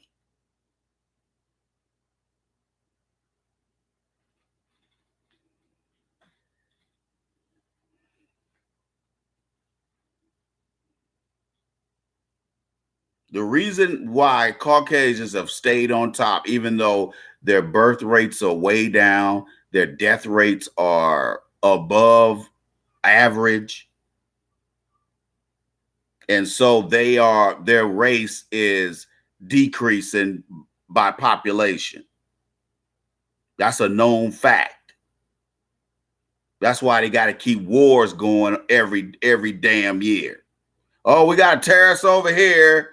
We got this Ben Swarzy, Bin Laden, Bin Doodoo over here. We got to go get his ass. Next thing you know, they're committing 1 million troops to go over there to get one dude. Ain't that a bitch? They said, oh, well, SEAL Team 6 took out Bin Laden. Yeah, but they didn't tell you how much resources and how many years went into building that operation. It wasn't instantaneous, and it almost didn't work. Even the night on the night of the raid, it almost didn't work. At least one helicopter crashed. Them stealth helicopters. These are like $1 million helicopters. That's why they get the best of the best of the best from Air Force, Special Forces, Marine Special Forces, Naval Special Ops, and Army to make up SEAL Team 6. SEAL Team 6 is made up of different guys. It ain't all Navy SEALs, but these guys don't miss. These are the guys that when they shoot the target, right in the middle, center mass has disappeared. They're that good. They don't miss. They come in, your ass is laying there, 2 to the sternum, 1 to the damn eye. Usually they hit them in the eye because that destroys that big nerve back here in that brain. So this instant death, although hitting you in your heart is going to kill you instantly also. That's how I was taught to shoot. And the more I shoot, the better I get. Remember, I'm an expert marksman. I got a medal for that shit.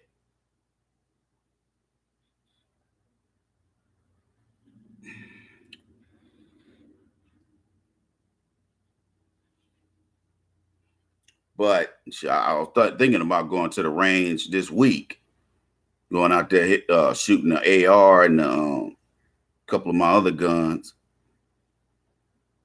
But man, I got to go out there during the day, because you go out there on the weekend, you got all them fake ass, gun perverts. It just be too many of them. And then they standing around looking at me all wearily and shit. I don't want, the energy be fucked up. Their energy be fucked up. I'm like, yeah, I don't think so, player. Yeah, I'm going over here. Yeah, that's how I'm going to do them shits. You dig? If you haven't donated, please donate. Go to AskTheIceman.com. Scroll down to the donate button. Or you can hit us on the Cash App at $ the Iceman 1906. All donations are 100% tax deductible for your 2020 taxes. You digs? But they don't. Do you really want them to really awaken that sleeping giant? Do they really want the smoke? Napoleon wanted the smoke, and he got the smoke.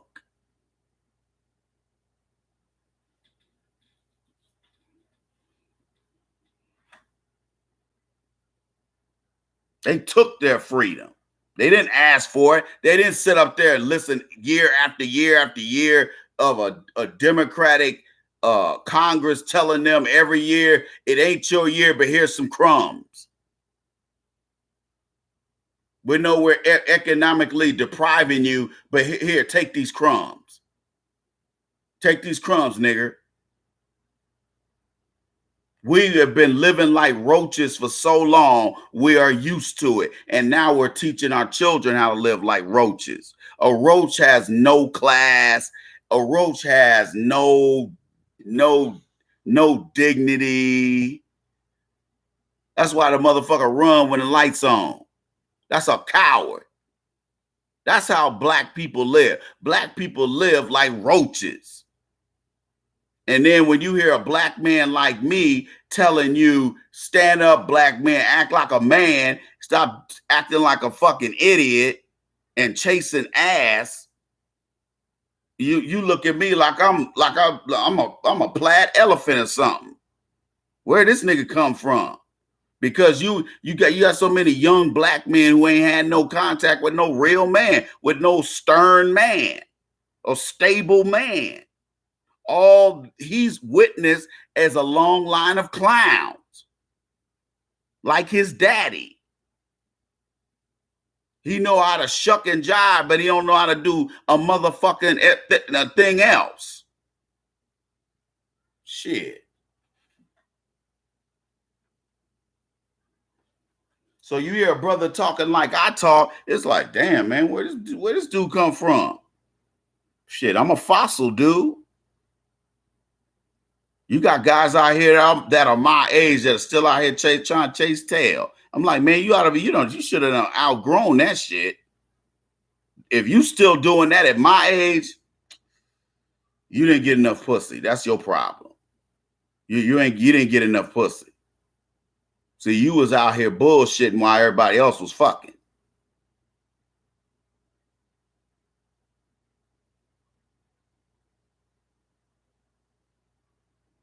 See, that's your shtick.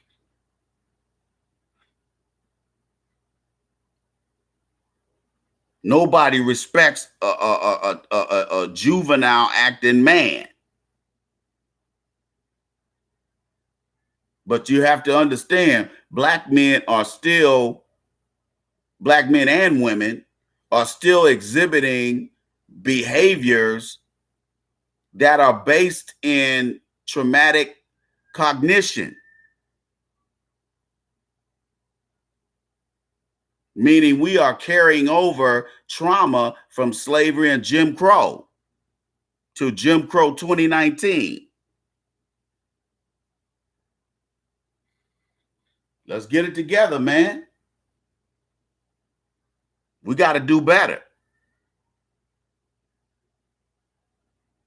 And the thing is, black men, if you want black women to follow you, first of all, you got to start acting like you give a damn, and you got to start acting like you gonna have you gotta I'm willing to make sacrifices collectively in order to protect our children and our women.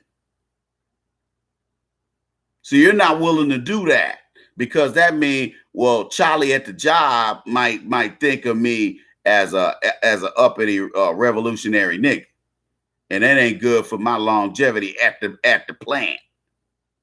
So we be on some shit like that.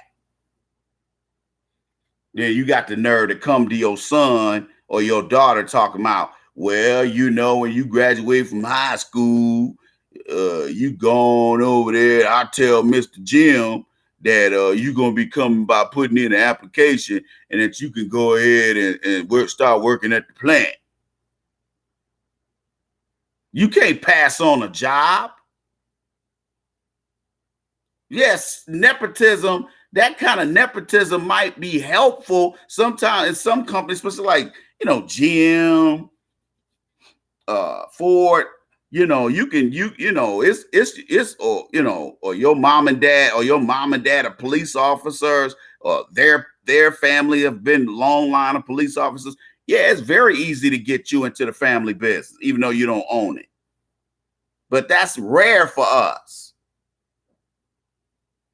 And usually I would, you know, some of those jobs your kids may not want to do. One of the biggest rifts between me and my father is the fact that I didn't want to work in them factories.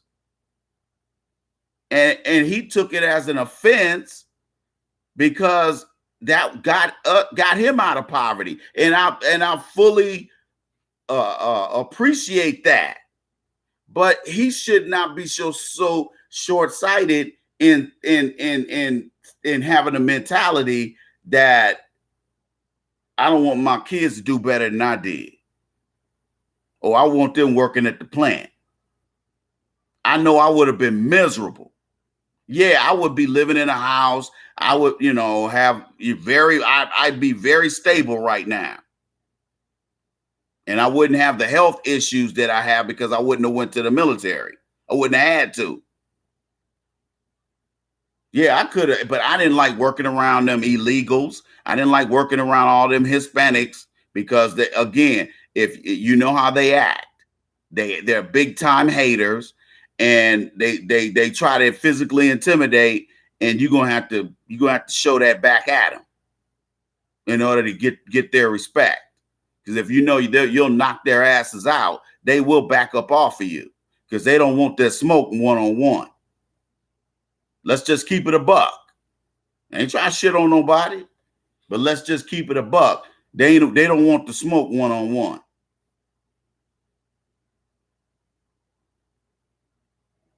That's why they got to go get Hector, Felix, little baby Joker, big Joker, senior Joker, mama Joker, Abulito.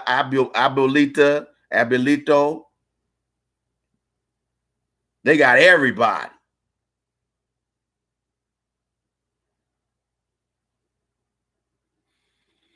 Got guys out here, black brothers out here going crazy over Hispanic cooch.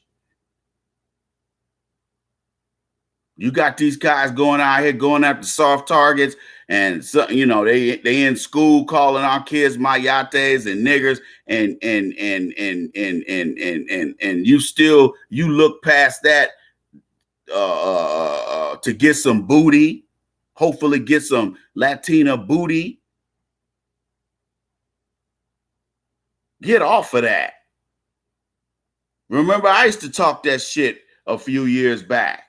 I don't talk that shit no more because I grew up and I investigated and I researched and I said, this is personally, a change must be made. I tell people, I don't care what people say. I might move to areas where there ain't a whole lot of black people, but I still look to date black women when I get there. Now, if I can't find any decent black women, then I'll settle for one of these others. No disrespect to them. That's just the way it is. I don't hate myself. I love myself and I love my women. And I'm going to give a sister a shot first before I give anybody a shot. Although a lot of these other women be trying to shoot their shot. You know, and you know what they say, you know what Atlantic Star used to say, when love calls, you better answer. You better answer. Your mom be cleaning the house listening to Atlantic Star. Do-do-do-do-do-do. Oh, when love calls, you better answer. Your mom be waxing the table. Listen to some Atlanta Star. I remember them days.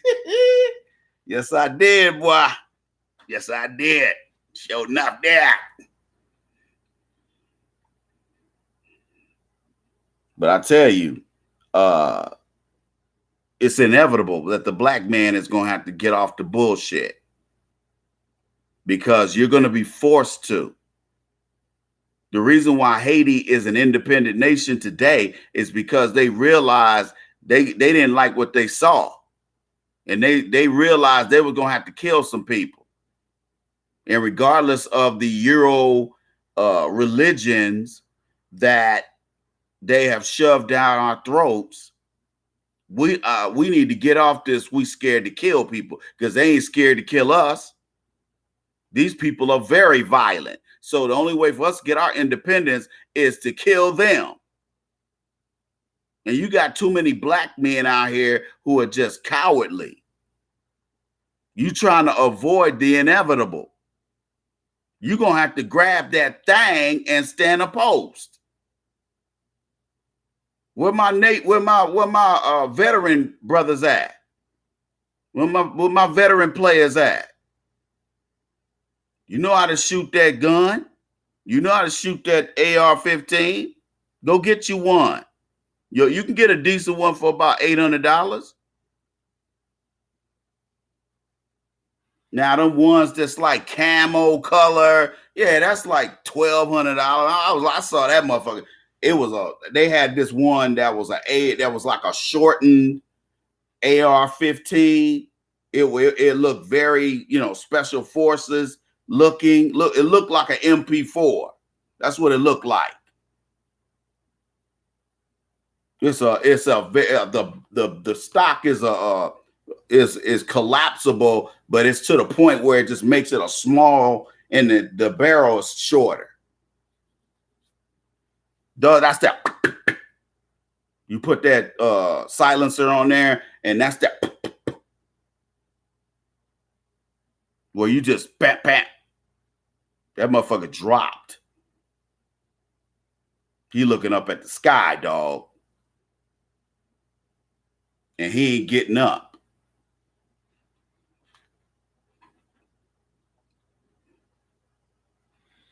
You're going to have to stand a post. So all you black women out here pussyfying these boys and making them little vaginated versions of their daddies, you're hurting your sons doing that. They need to be trained to be masculine, because that's what's going to kick in. That testosterone is what's going to kick in when it's time to defend your honor.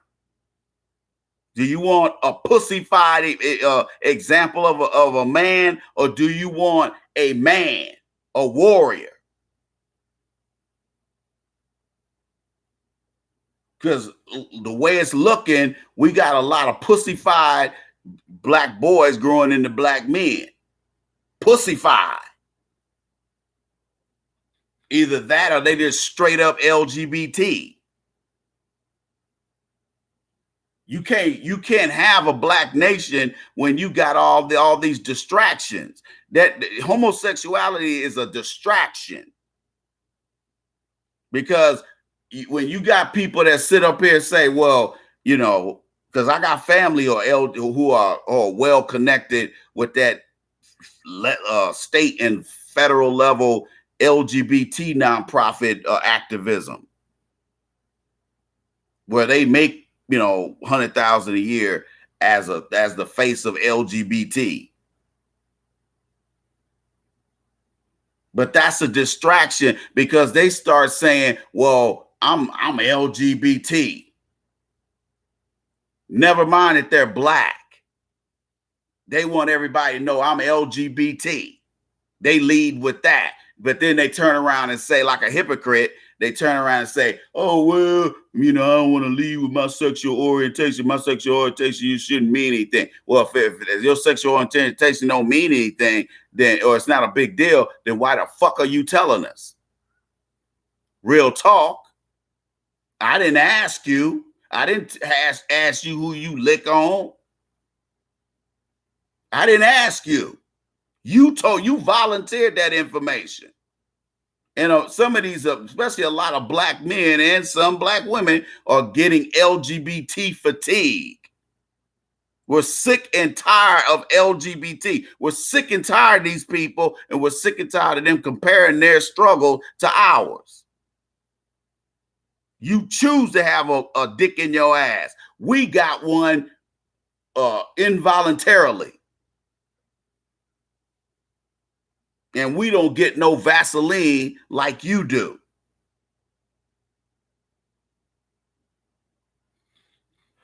That's the difference.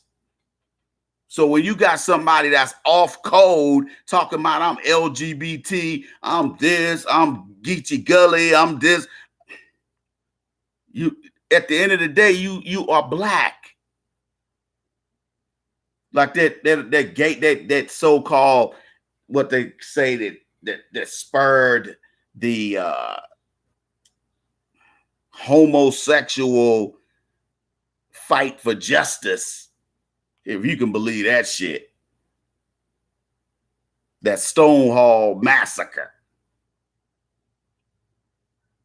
And really what happened is the police accosted 5 black transgender things. Okay? And they began to throw them about and lay hands on them. And that's how one of them ended up getting killed and the other ones ended up in jail. And it was them out there acting rowdy and acting a fool, which is why the police ended up over there in the first damn place. It wasn't no civil rights stuff going on over there. It was a gay bar owned by the mafia that kept getting raided. And they try to act like it was some kind of civil rights moment, a moment in civil rights homo history. The battle of the ass in the air. In 1855, the homo males went up against the heterosexual males. And at the battle of the booty up in the air, it was exposed. Well, let's just say that other bunch exposed their booty cheeks. It came down to some very disgusting principles that I don't want to disclose at this time, because that would be undignified.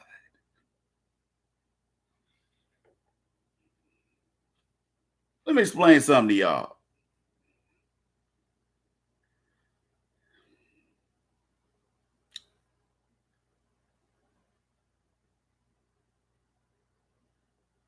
We either live and fight together or we die as individuals. Pick your poison. Which one do you prefer? I hope it's not the latter, because we are so much better than that. The reason why we have not moved forward socially in this country, but we've had a lot of head fakes over the years, which with voting and so-called civil rights, what we have essentially done is move 5 steps forward and 10 backward, which means we're still 5 steps in the hole, further back than where we were. That's why Black folks' asset ownership hasn't changed. It is where it was post-slavery. That's ridiculous. We own exactly how much we owned at around 1866, 1868. That's ridiculous. But again, 50% of us have a net worth of $1 or below. Does that sound like we own a lot of shit? And then with that global economic collapse, they said Black people were hurt the worst with those predatory loans. We were hurt the worst. Some Black folks lost everything when they lost their house. Brother, I can't begin to tell you the trauma that a lot of our brothers and sisters have had to deal with, but because of some white supremacist predatory bullshit. Because that's all it really is. And they always have to come up with schemes like that in order to invigorate the economy every now and then, because it's too sluggish.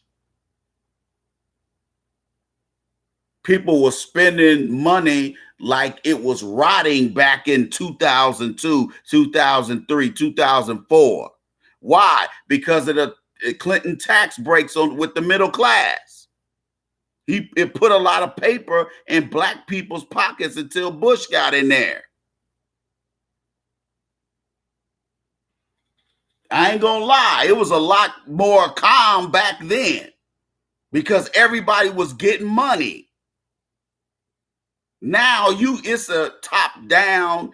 It's only people at the top and in the middle who manage those processes, those means of productions, or those government agencies. They all still have the same mentality.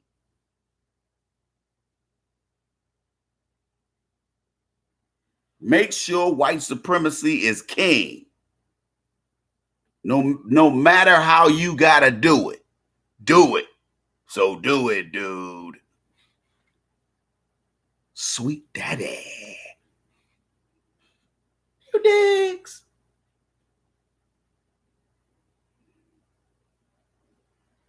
Black men are trying to shuck and avoid their rightful responsibility as warriors and protectors. These other races of men might be fat, some of them might be pudgy, some of them might be scrawny or whatever. Or maybe they just bitch made. But all they need is a gun to control you. They will try to protect their woman's honor, even if they're not physically prepared to do so or not mentally prepared to do so. But they at least gonna put up the front. Black men have always had a mentality that male leadership was for white zaddy, because that's how it was on the plantation. All he had to do was be plantation buck.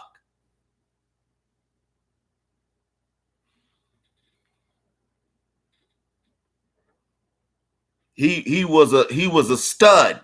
He was like a male. It was like a bull. That's what his status was. Bone all the women on the plantation, including relatives, and sometimes included the mama herself. That's where some of our genetic diseases come from.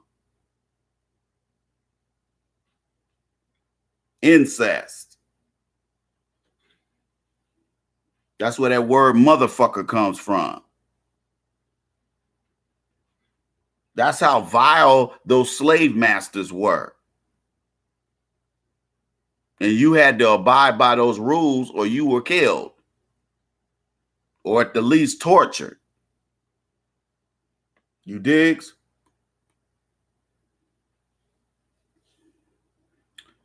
White supremacy, quelling white supremacy is everybody's job.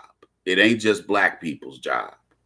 White people, if you're complicit, you're complicit when you sit there and see white supremacy being activated and it's being used to destroy maybe a black friend of yours or a black in-law. If you sit there and don't say anything or do anything, you're complicit. Let's just keep it funky. You ain't getting off that easy.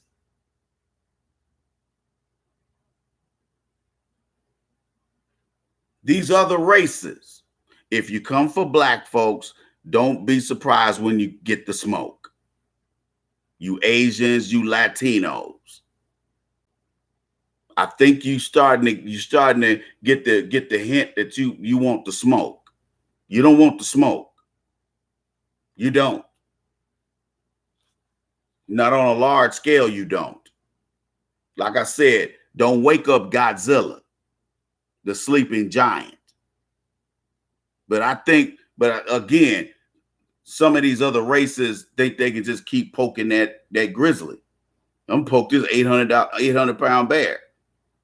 Keep doing it. That bear gonna turn around and knock your head off. And then you're gonna be crying bloody murder. Oh, look what this, I'm the victim. Look what this nigger did to me. Here he is laying over there with his head off. Well, you laying over there with your head off, you talking shit. You over there talking shit, your head is like turned toward the, 90 degrees looking this way and shit. And you talking about, hey man, look here. Yeah, that's some bullshit right there. Yeah. You digs? We got to get off the bullshit. Black men, stop wasting your money on pussy. Stop wasting your money on pussy, man. You got dudes out here my age still doing that shit. Look, man, it's hard for black. It's easier for other races to be bachelors. It's a lot cheaper for them to be a bachelor. Black men a lot of times be undercover tricks. They be just on some trick type shit, tricking their money off on the hoe. That's why he got a badass Hawaiian chick with the fake boobs. He get a chance to knock them titties around because he paying for it. See, that might be below the belt from you and I. For him, it's right on target because he ain't got no dignity. And you can't let guys who think like that affect the game because they start becoming the standard. And that's something we don't want. Simping and tricking is why we in this condition in the first place, trying to get that. When somebody, I'm gonna talk about the psychology of simping and tricking in the dating Bible. I alluded to it in the dating Bible. My first book, The Game of Life According to the Iceman, Volume 1. I alluded to that in there. I got that ball rolling.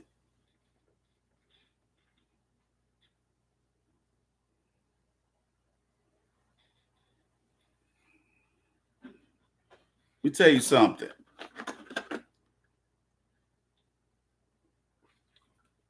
The way I thought 5 years ago is totally different than the way I think today. Okay?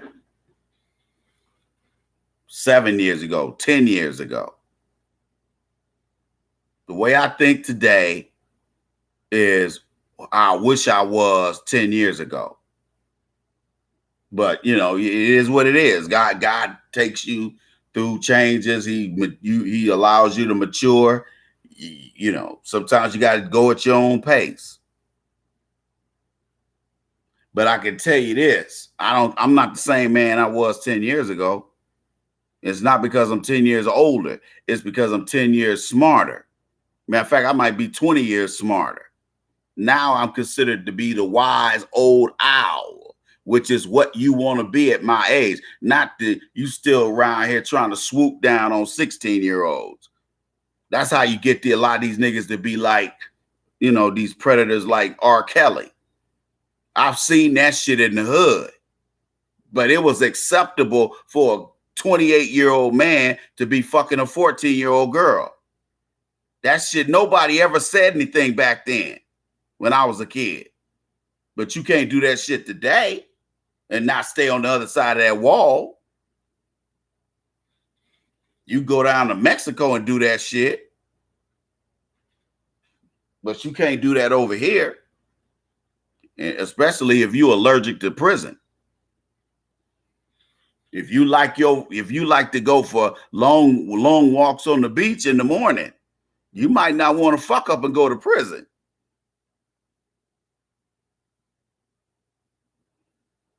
Because Bubba may want you to sleep. Bubba may want you to sleep on your stomach from now on.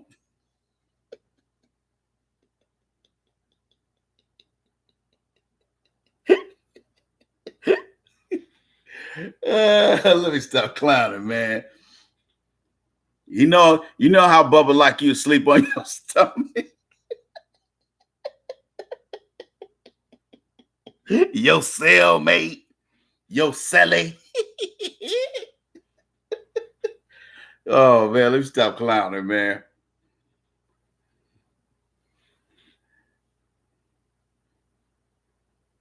I don't know about you, but if all I can do is wake up in the morning and think about pussy, I'd rather be able to be free to do that than to be behind that wall trying to think about some pussy. And I got 1,200 other niggas just as hard as I am, and unfortunately, some of these niggas want my tail, literally. So I got to guard against that or just straight getting punked. I ain't no jail nigga, man. That place is a gladiator academy. I'm like, man, that ain't the kind of experience I want to go forward. That's why I told you, I said I cut that shit out. But when your paper ain't right, and you starting to get caught up in the criminal justice system, it's a cascading effect. It's like an avalanche that never stops. Because on one hand, you going in and out that cage, and on another hand, you can't hold no job, and only jobs you can get are minimum wage or just above minimum wage, working in a kitchen along with guys that can't even speak English. Now, if you like cooking, then that's cool. I was a line cook for a minute. I was even a sous chef.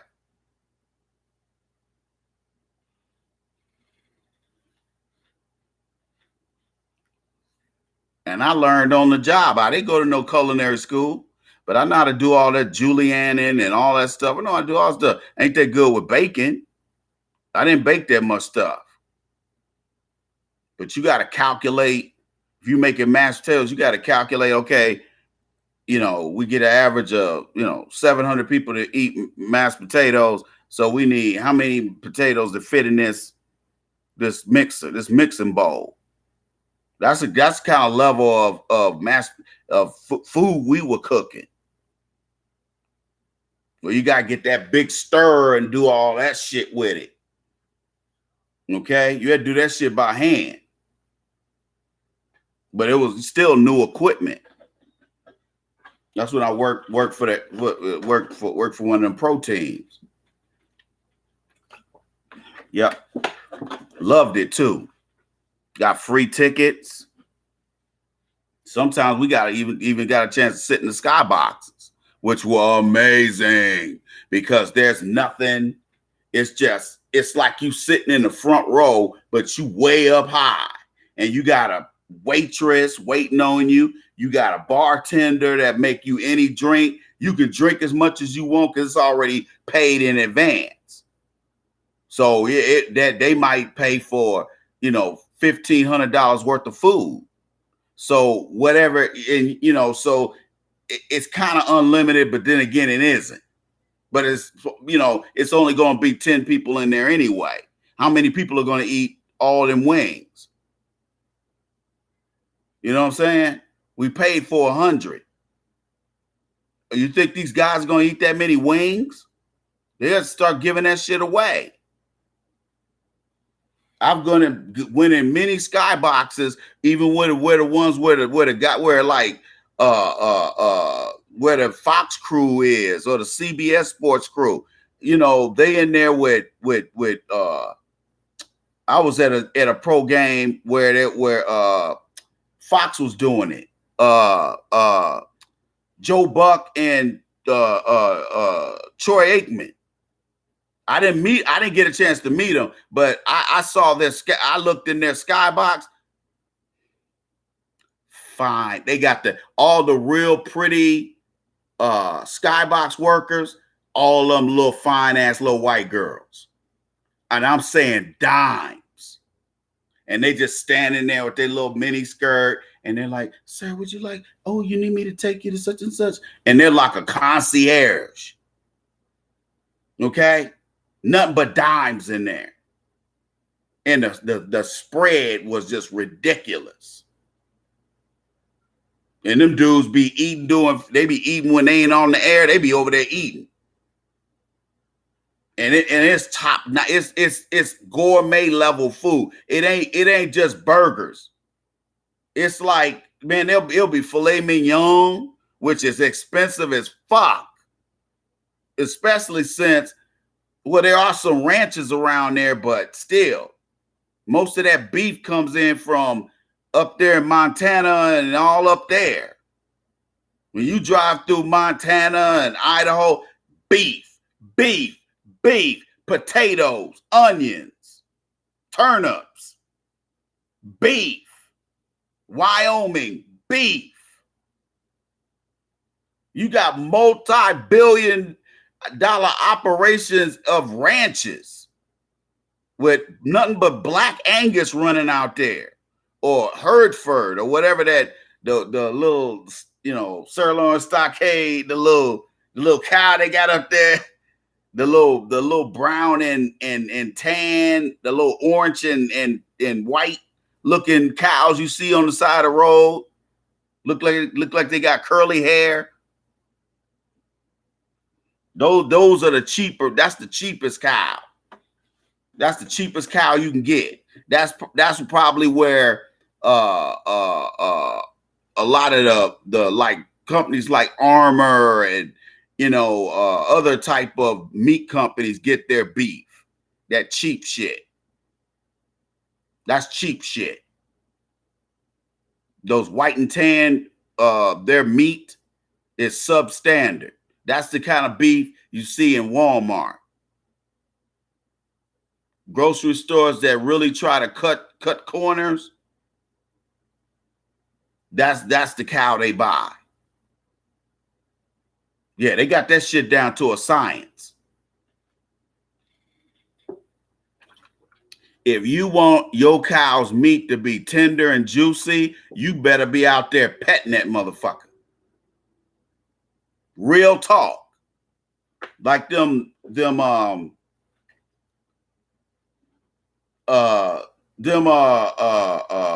Kobe beef, them Kobe cows, the ones that come from Japan, that's got the most exposed to have the most expensive beef.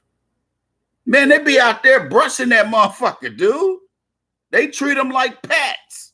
Then they catch them slipping. You know how, sometimes cows be slipping. They get caught slipping.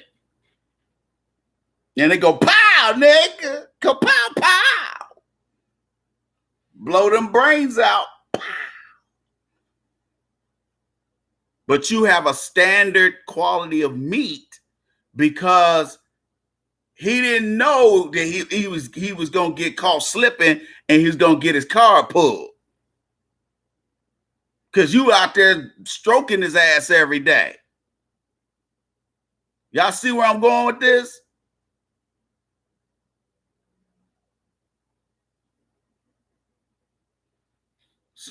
When them cows are running through that maze at the slaughterhouse, they know they're going to their fate. So the meat is substandard. That's the meat you get at Kroger. That's the beef you get at Walmart. That's the beef you get when you have, how you go to some of these specialty stores and they have maybe a certain type of beef. They got a certain type of beef.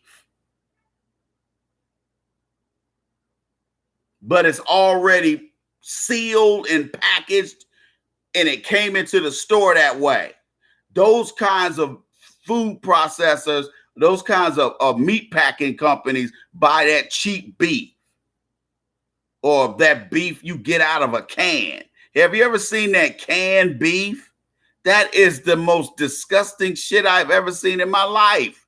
I've seen poop that look better than that. It looks horrible.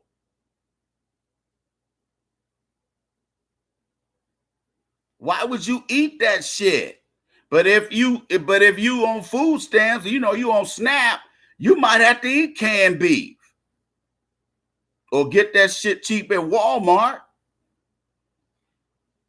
I don't eat that beef. I don't eat none of Walmart's. I don't eat any of Walmart's meat, chicken, none of that shit. I done got burned so many times with their food. I don't eat it. Now I used to buy something little. Ground chicken. I used to buy that ground chicken because my dog liked the meat.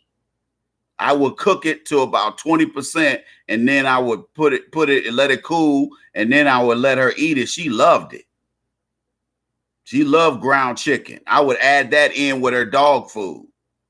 If I had a dog food that she didn't really like that much, I would mix that ground chicken in there and she'd eat the whole thing. She'd be licking the bowl.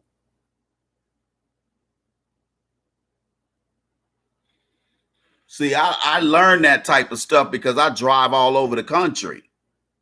That's why when this government tells you that they can't afford to pay you tangible reparations, but yet they fund every LGBT bill and every other old immigrant bill with billions of dollars of your taxpayer money, and you let the congressional black talkers sit up there and vote for every immigrant bill and every LGBT bill, but no black bill.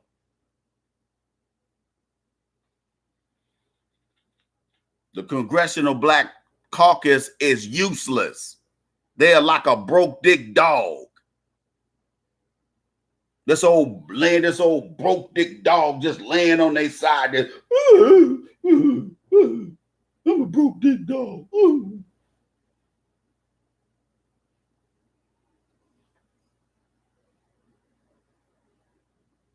You digs? Let me tell y'all something. Black men, when your women have no respect for you, don't just sit there and say, I don't give a damn. You better start giving a damn. Because when your women have no respect for you, and it could be fair or unfair.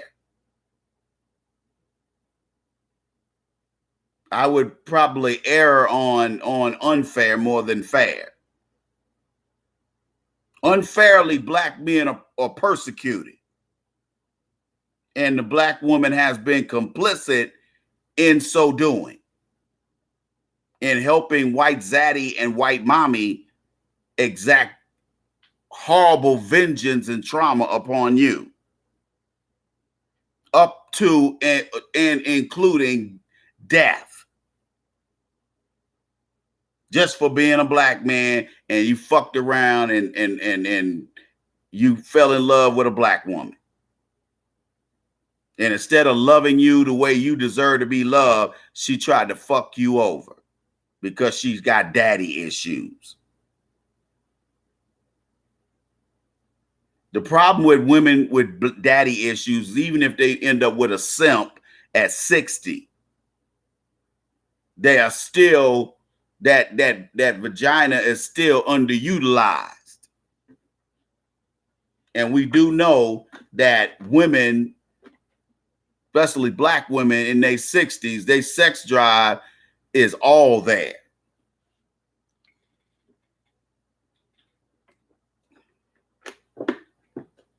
You digs?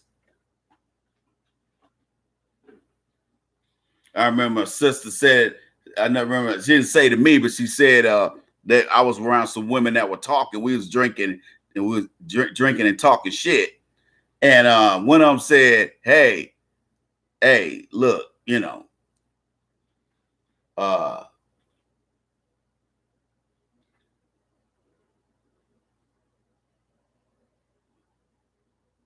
sometimes all you got as a woman is them good draws. You digs? Sometimes that's the difference between keeping your man coming home every night and him going somewhere else. Maybe. Chances are, most women, if they think their man is tipping out on them, they usually cut the pussy off, or he just don't even want it because he getting it elsewhere. That's just, I ain't write the rule book, but I got to abide by the same goddamn rules you do. They didn't consult my ass when they wrote it. Matter of fact, I was ignored. Because had they hollered at a player, they would have been better prepared for the future. And we wouldn't have all these little weak ass simps out here and these little weak ass tricks. Got niggas out here with no backbones. Got a whole lot of niggas out here with no backbones. Niggas scared to speak up. Niggas scared. You guys want to even take up for another black man. And I'm looking at you like, I'm looking at you sideways. I'm like, you an Oreo. You black on the outside and invisible on the inside. I'm like, look at you, nigga. You on that team? For what? You on team SW? WS? West Side, and I ain't saying West Side either. I'm saying white supremacy.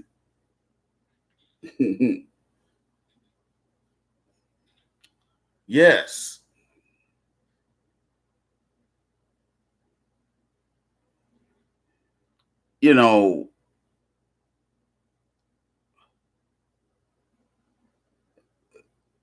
Our population will suffer because of this Me Too garbage. Because men are going to be scared to approach women. You get put in jail, especially if you're a black man, you get put in jail for trying to kiss a bitch. What kind of shit is that? If I try to kiss you and you back up and say, oh, you kiss me, how you going to turn around 2 hours later and say, I forced my tongue down your throat? That shit, you lying. But a lot of brothers are getting caught up like that, especially fucking with Becky's. But with some black women too. But mainly with Becky's. You digs? Let me say something to you, man. Look, it's going to take all of us. Do your part. You don't have to try to do any heavy lifting yet. But if you're just following the Democratic Party template, where you just everything is about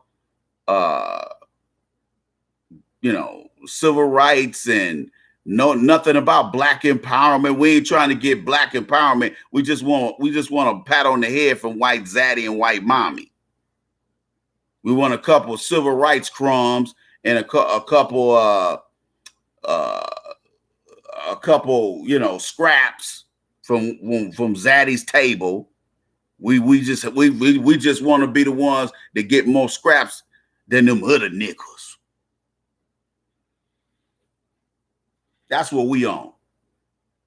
And that's what happens when you follow the civil rights template. That's what happens. Instead of black empowerment, you look into strengthen white supremacy. You're strengthening white supremacy when you don't fight against it.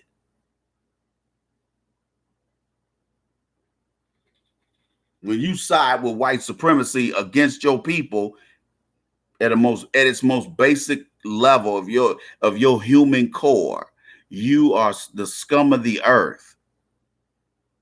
You're less than scum of the earth. You might not like every black man you encounter, but if you hate any black man for no reason, you don't even know the cat, and your contempt for him, and you're in denial that it is race-based,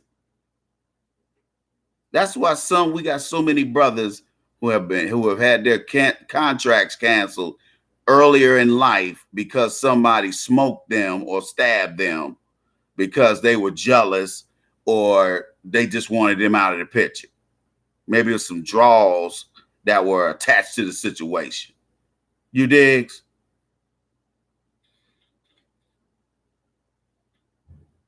See,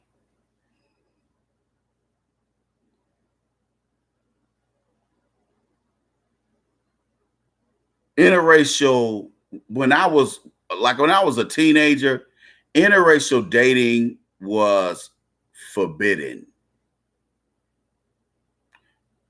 When I say it was forbidden, nigga, you didn't do it. That was some shit you did. Man, I know very few niggas that did and got away with it. And they ain't just lived in the South either. Some of them lived in the Northeast, and they got threatened for dating white girls because the white girls were giving up the bootay.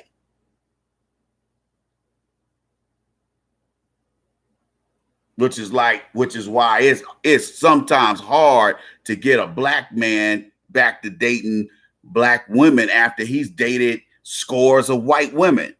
I know because I've been there. You get used to it. And you don't realize your behavior is whack until it somehow it's presented to you in whatever form that it does. You digs?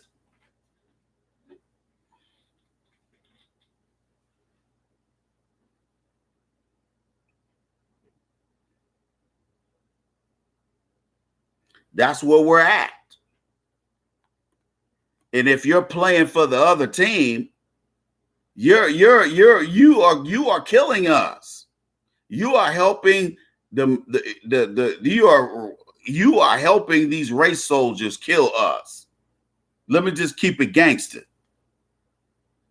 You are helping them kill us with your bullshit. See, this is, people say, well, how can you say that black people will cease to exist in the next 40 years? Look at how many assets we own. Remember I did that show about how you're already living in Nazi Germany? Remember I did that? When you don't own any assets in the country you live in, that is a sign that you can be exterminated, because that means you are on public assistance, or you on subsidized rent, or you ain't making it on your own, or you're working 3 low-wage jobs.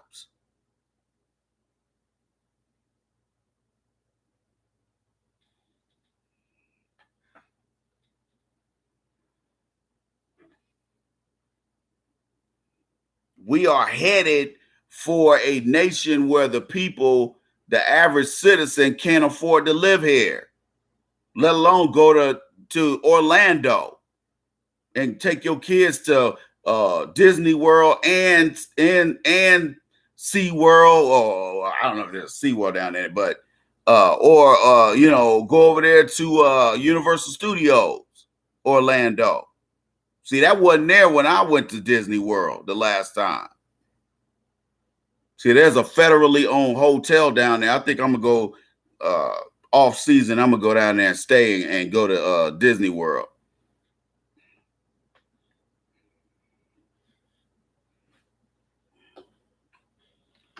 Because I ain't been there since. I had a good time. It just was raining off and on. Because we went, we didn't go during their summertime, which is in the spring. Anyway,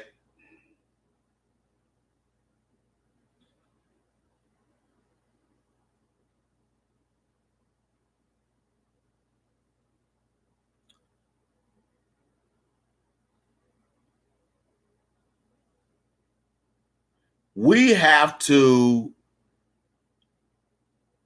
learn, and we're learning the hard way, that we have to work as a team, Black men and women, in order to get past this hate coming from Black women.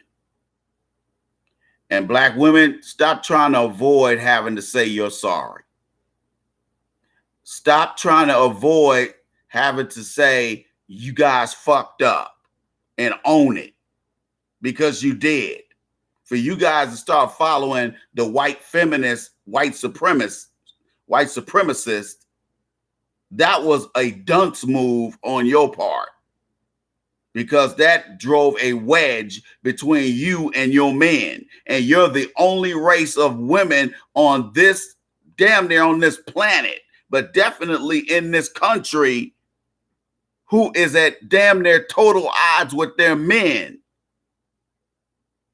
And it's your fault, because you bought into a very bullshit ideology that we are sisters and we are family and all this bullshit. You bought into that, and look where you are today, getting your ass beat, and Black men standing around with cell phones talking about World Star.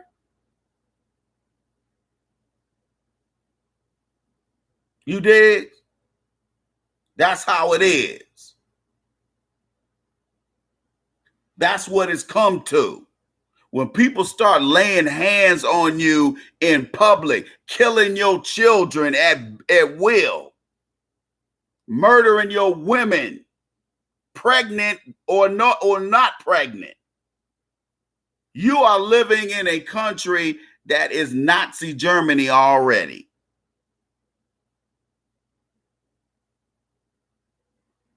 You are living in a country where they can say anything to you, damn near do anything to you, and those white people will not go to jail.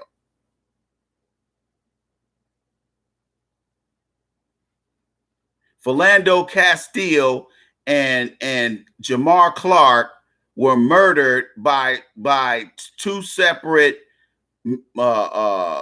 Twin City area county or municipalities, the officers thereof. And those 2 gentlemen, unfortunately, are no longer here because of racist police officers that killed them.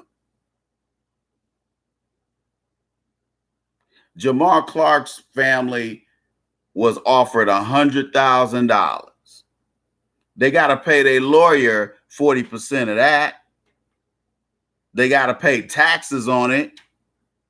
By the time they see any money, it might be 35 grand that everybody in the family gonna want to have their hands in.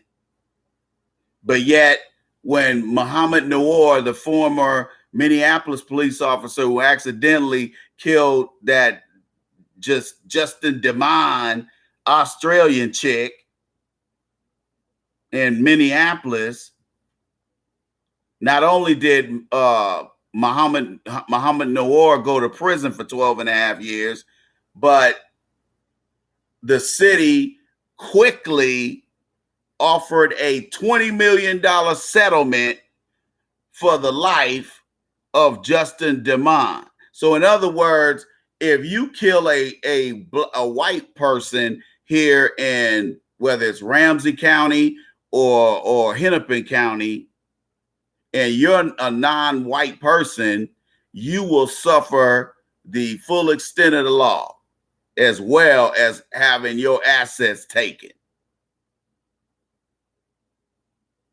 And if and when you ever get out, how can you contribute to society and yourself when you have a record and you're a disgraced police officer?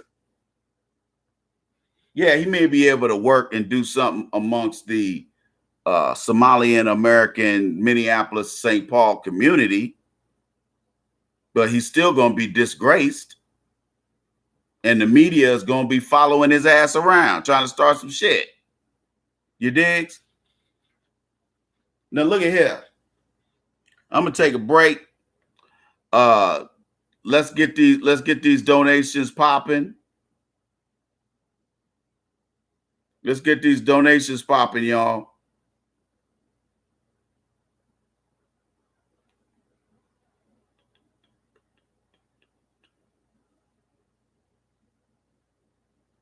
Okay.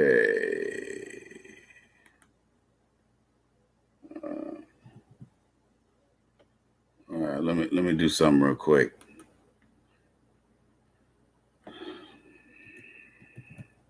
Let's get it popping. You digs?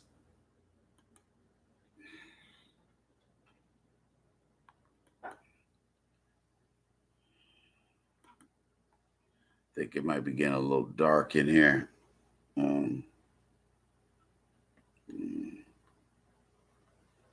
Yeah, the donations is real light, fellas. Come on, YouTube.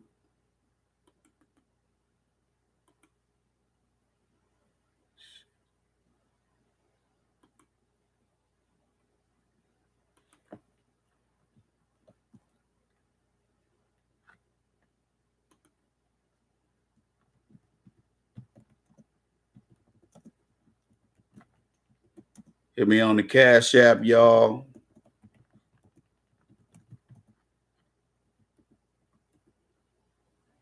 Or you can go to AskTheIceman.com and scroll down to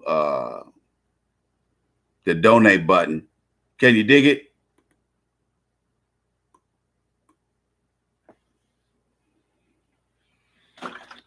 For Black women, in order for you to survive, you're going to have it requires male protection. And if you think one of these other races are going to protect you, good luck with them shits. All these other races have been beating the brakes off of you lately. You really think they're going to protect you? They're the ones beating you. It ain't the black man. You up here talking about domestic violence is because of black men. Fuck out here. Meanwhile, you getting your ass beat by a Mexican.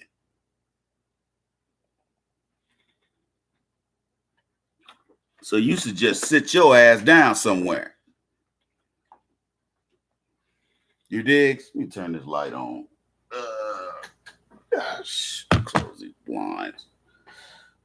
I'm tired today, man. Yeah, I'm gonna take a break. Hey, y'all, let's get these donations up, man. Come on. We're looking rather paltry. You digs? All right, let's get it cracking. Be back in 2 and 2. Back right here. The Iceman Show podcast. Keep it locked.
if black men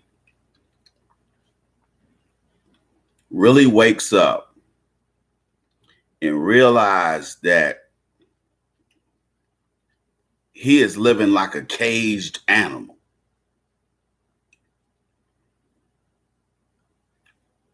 it is that time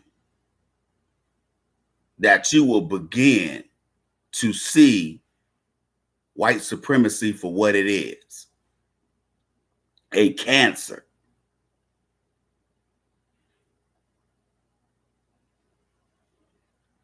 Do you know how powerful America would be if all of us worked together and made the effort to right the wrongs of history and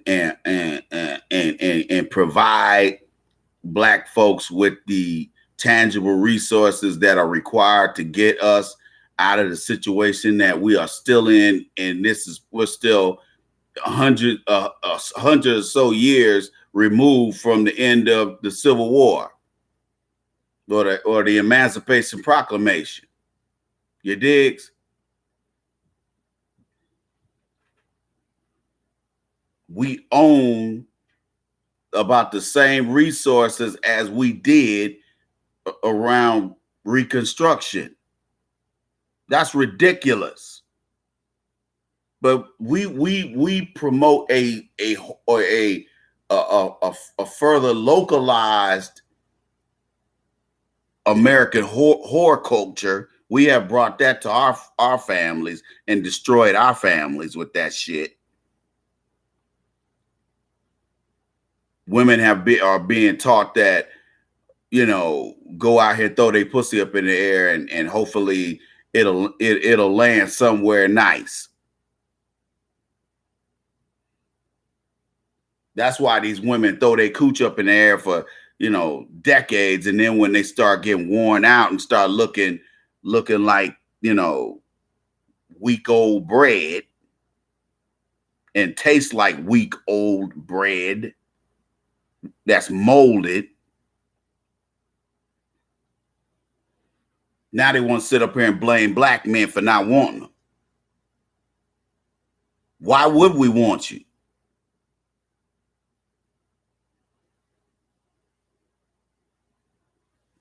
See, one thing these women don't realize is that they are going to age. They ain't gonna be fine in a brick house like they were at 35. They're gonna go from looking like a brick house. They're gonna go from looking like a brick house to a shit house. You digs? But they gonna blame that on black men. It's cause they niggas don't want these old irresponsible niggas. They just want to fuck you and then leave you. Well, can you blame them? You giving them no reason to stick around. There's no value in sticking around, and you wonder why. And the common denominator is you. You have no value. You have no social capital in America. You got less than black men do. You just been made to think that you have more value. But actually your stock is trading at 2 cents a share. And the black man's is being traded at 10 cents a share. Black men make less money than black women, yet our net worth is almost quadruple that of yours. Those are statistics, what they call intra-social statistics. I mean, you're running your statistics on 3% or more of the black population in a certain geographical area.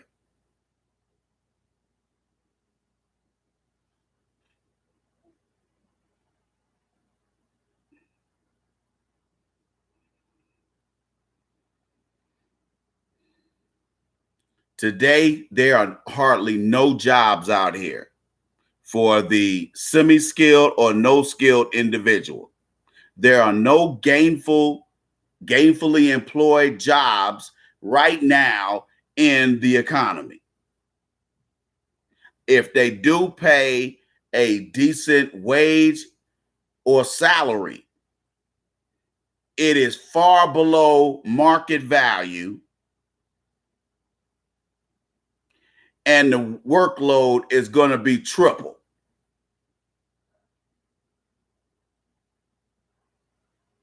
Understand? So whatever job you have, you better thank God Almighty for it. Because let me tell you something. If you end up being unemployed in a Trump economy, nigga, you think maybe you can fall off and be homeless. Not under the Trump era. Not in the Trump era. You might cease to exist. They might drive down the street in the middle of the night and start evaporating niggas. You just poof, like on them science fiction movies. Your ass just dust in a coat. You gonna fuck around and end up like that. In the Trump era, Trump ain't playing. If you have no use, you need to get the fuck out of the way so we can exterminate your ass. That's what we're headed to.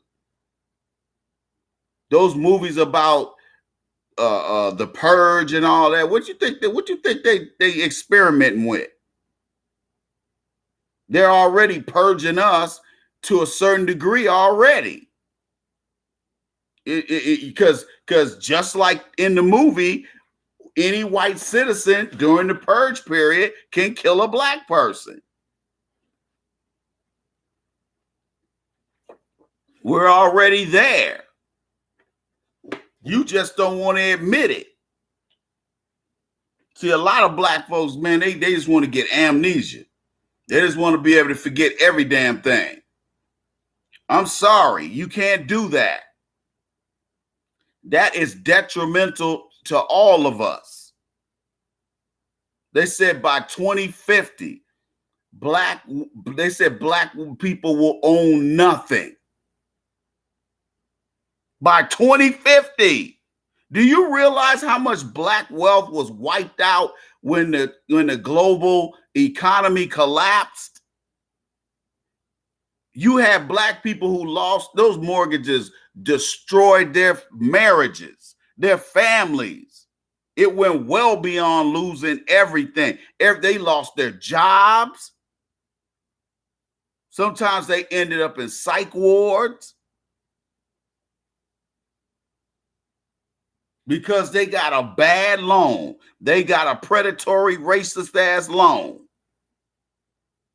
You don't think these people mean business? There's been some black folks that decided they was going to end their life because of it. That is not funny. Some of y'all have a morbid sense of humor. That's a horrible thing for somebody to do that, or for it to come to that, where they just didn't want to live anymore. How can we be so cruel, man? Everybody want to be a badass and not forgive nobody. But then at the same time, they expect you to forgive them while they do nothing and sit on their lazy, scary, cowardly asses. Well, I'm sorry, black women, this is not a luxury. You can't sit this one out. We're either going to get slaughtered together or we're going to fight together, back to back, side to side. If we can continue to not trust you and you be disloyal and disingenuous and dishonest, it's going to be to your own peril. It's already coming out to that equation, because even sometimes when you got black women who have whored all their lives and maybe they're still pretty at 60, sometimes those women can finagle their way into a ring, maybe. But if they ain't that pretty, or they got one or the other, maybe they pretty but they ain't got no ass, and you know you can't never trust a black woman with no ass.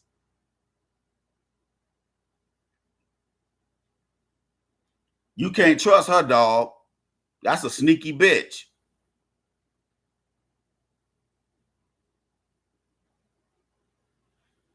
We got to be on one accord, because economically, if they take resources from you, how can you live? When people say to me that I'm talking some science fiction type shit, I say you're that's because you don't think like a social scientist. That's my background, my undergrad anyway, not my graduate work. No, I have an MBA and an MSW.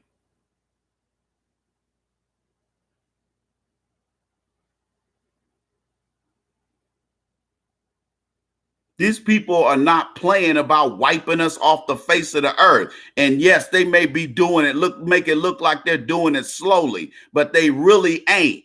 Because when you look at all the black babies whose lives have been destroyed because of vaccinations and lead paint and lead in the water and lead on the floor and that formaldehyde in the walls, and they end up being retarded because of that. Or they're just slow because they've been slowly poisoned over the whole course of their childhood. And of course, they mama ain't shit.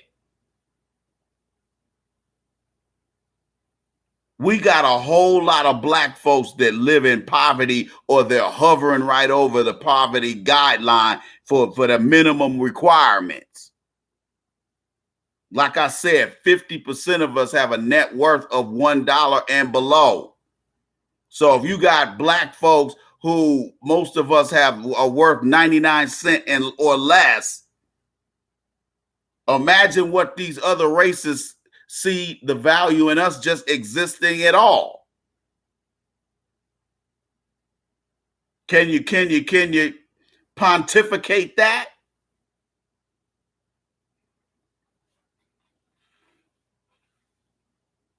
Instead of worrying about getting some interracial ass, that's what you need to be thinking about.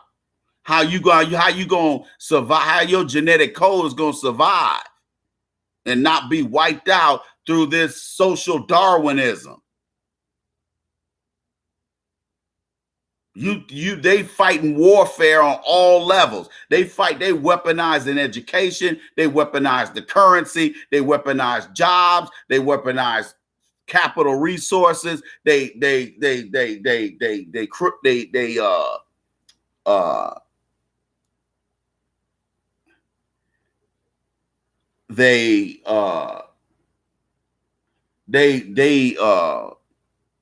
weaponize every facet of American culture, society, whatever, what have you. And that's why it is so hard. They are a formidable collective of individuals to fight, because they all get on code just like aliens. At a snap of a hat, they don't even have to look at each other and they get on code. Us, on the other hand, we want to wait till the last minute, because that's just how niggas are. When there were rumblings that Tulsa, Oklahoma, Black Wall Street they were going to attack them, they actually didn't take them seriously. A lot of those black folks waited till they started attacking them. Then they ran to the white-owned gun stores and they said, "Oh, we're out of ammo, or we're out of guns." You see what happened to us? They said there has been a resurgence of black men and women buying weapons since Trump been in office. You know what that's an indication of? That some people have recognized we are in a race war right now. Whether you like it or not, we're in a race war. And you can sit there and duck your head in the sun, in the sand, and stick your head up your own ass if you want to. And when one of these white supremacists out here step to you, you're gonna be naked and alone. And they're gonna beat the brakes off you, if not kill you. Because you look like a soft target. Why? Because every time they see you, you're grocery shopping by yourself. Every time they see you, you're running by yourself. The only time they see you with other people is family and friends. So you ain't got no man. You ain't got no husband. You think these men ain't tracking your ass? They tracking you like a goddamn muskrat. The night he decided to grab you and kidnap you and rape you in his car, this was careful planning over 6 months. That's why I don't pay for a woman to be by herself all the time. Statistically, you have a far better chance of survival and not be, and even at the least be victimized in some way than the woman who has a boyfriend or a husband. This shit that you independent, you can do it for yourself and all this old dumb shit. That's getting the brakes beat off of you in 2019, ladies. Just saying. Black men either don't want to fuck with you and letting you take that ass whooping by yourself, or with the other half is sissified. They're the world star niggas. Standing there watching you get your ass beat while this motherfucker talking about world star recording the shit so he can get 1 million views and be famous or infamous. Did y'all see that video of this brother talking shit about this one rapper? It's down south somewhere. I think it's in North Carolina. And this dumb nigga was this YouTube nigga. This nobody YouTube nigga was like, man, that nigga ain't shit. That nigga ain't shit. That nigga can't rap. This nigga. And so he was following this nigga around. And the first couple of times, he was like, hey, man, why you keep showing up wherever I'm at, man? Hey, man, can you back up off me? And he would run up on him and get aggressive, like, you know, once you bust around, you ain't that good, nigga, and start talking that shit. Homeboy like, hey, man, you better get on, homie. Better get on. Instead, this nigga would get more rah-rah until finally he showed up somewhere and then the rapper knocked his ass out, put his ass to sleep. And do you know this nigga started back recording, talking about, and then made a video about him getting his ass whooped. He gonna take a major L, but yet all he cared about was likes. See, that don't come from you growing up with a man in the house. That comes from you growing up around a bunch of women. That's attention. That's low self-esteem. When a man engaged in attention whoring, like you see a lot of these Facebook niggas, they'll post something about, oh man, black women ain't shit. Black women I hate black women. This is why I hate black women. And they'll post some on negative, dumb shit just to get a response out of niggas. Now, a lot of these niggas will respond with their dumb asses. Like, fuck out of here. Just stirring the pot. Starting shit. That's bullshit. You know it and I know it. But here's the thing.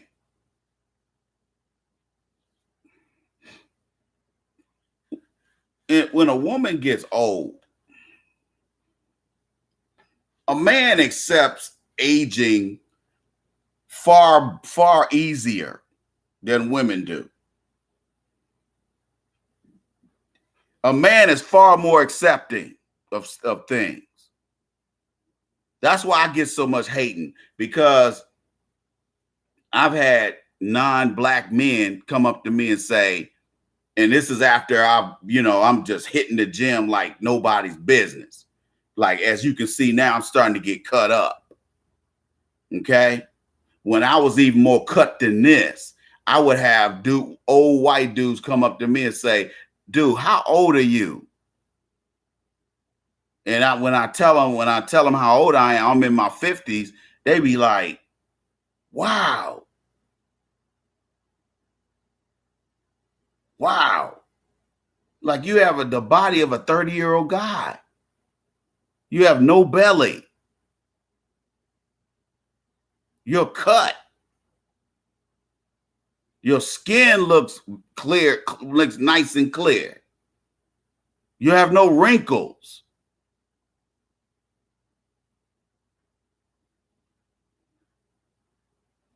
That's the beauty of black genetics. Go to blackgenetics.com.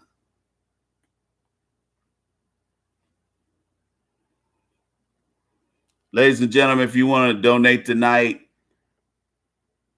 go to asktheiceman.com, scroll down to the donate button, and place your $5 donation or more there. Otherwise, you can hit me on the Cash App or hit us on the Cash App with your 100% tax deductible donation. And my Cash App ID is $the Iceman 1906. You takes. Oh, you takes, nigga. With your black ass. With your punk ass.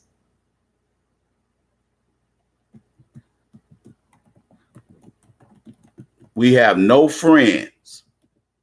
And brothers, while you may be able to get a woman of another race that may be very cooperative, you still run the risk of getting a rotten egg. And rotten eggs suck, because you can't do anything with them other than scoop them up and put them in the trash. And they stink. There's a lot of rotten eggs out here. I'm sorry to say, ladies, I ain't trying to shit on all y'all, but it's a lot of rotten eggs out here. And the sad part about it is you guys don't know the difference between a fresh egg and a rotten one. You think because a woman's walking around with a million tattoos all over her fucking legs and ass and midriff and her arms and her neck, you think that's sexy. That ain't sexy. Tattoos on your legs? You look like a hoe. When I see women with tattoos all over their legs, I'm like, do you know how that shit's gonna look when you get my age? They ain't thinking about that, I assure you. They think today, oh, this sexy. Rick Ross like it, nigga. Well, how much of that money, how much of that Maybach money is you getting, bitch?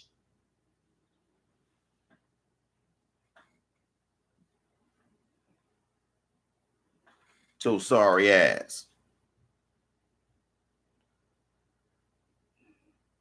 Let me tell y'all something. Everybody hit the like button. Everybody hit the like button.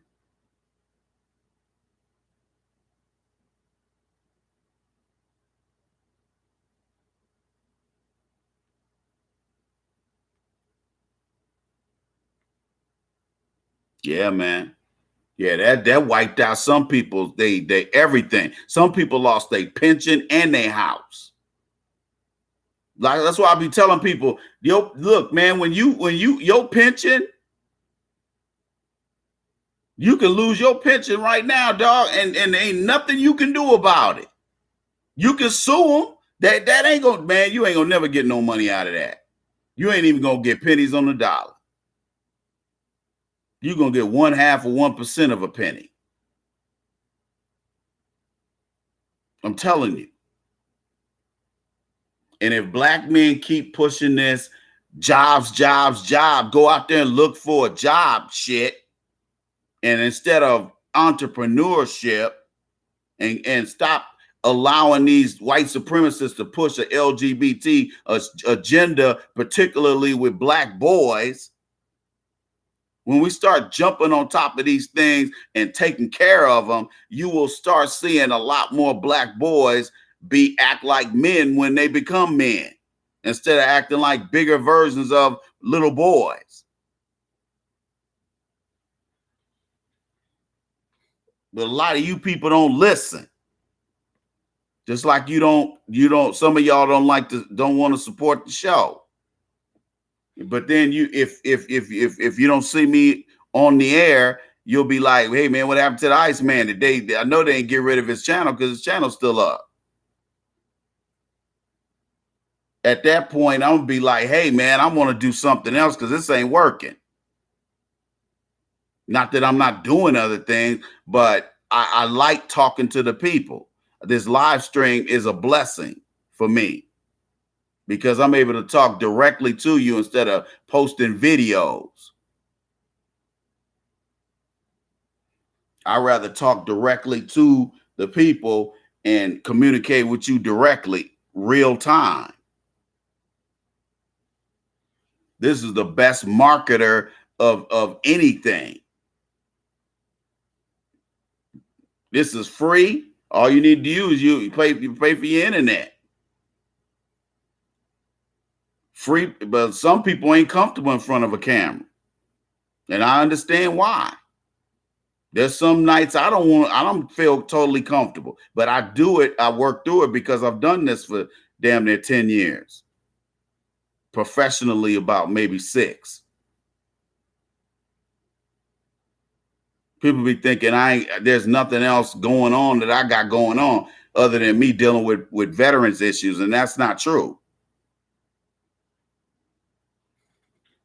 That's not true, dog. That's why I need a bigger place. I can't even, as big as this place is that I got right now, I still can't fit everything in here. And that's what I want to be. And I don't even have a garage. I got to have a garage. So I got a place with a garage, 2-car garage. I'm like, man, I need room and I need a place to store my stuff and put my stuff in the garage. And I got a little car, so my car I can still put a bunch of junk in my garage and still fit my car in there during the winter time. I'm like, it's a lot more house than I'm used to, but I said, man, I'm tired of this shit. It's just not enough room. And then, the way they build these apartments, especially when they, because what I got, I'm in a townhouse now, but these apartments where they build 2 or 3 levels, they're not built for comfort. They got walls in stupid places. So, you moving your stuff in, you got to bend your damn mattress and all this, just a bunch of bullshit.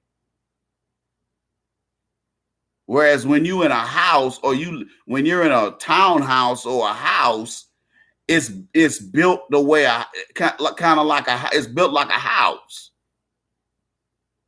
even though it might be semi-attached in the form of a building format in the way of a townhouse apartment type thing. Y'all know what I'm talking about.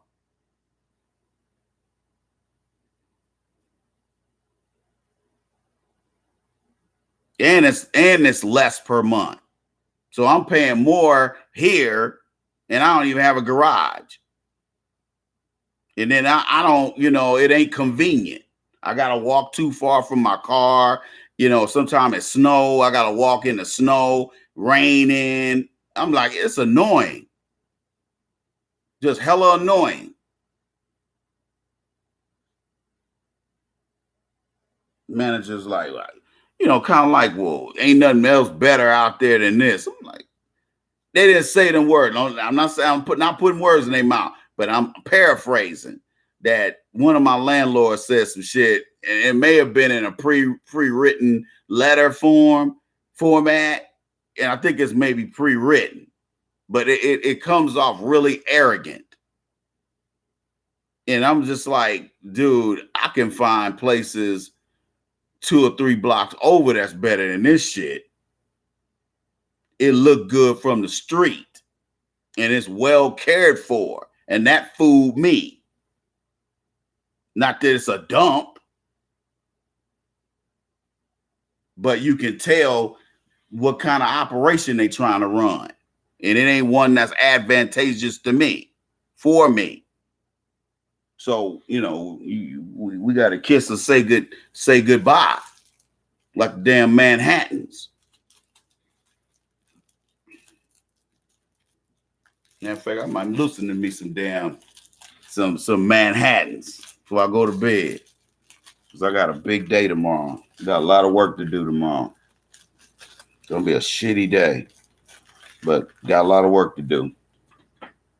Yep. Hey, everybody, if you haven't donated, please go hit me on the Cash App or go to asktheiceman.com, scroll down to the donate button and donate there. Go ahead and make them shits do what they do.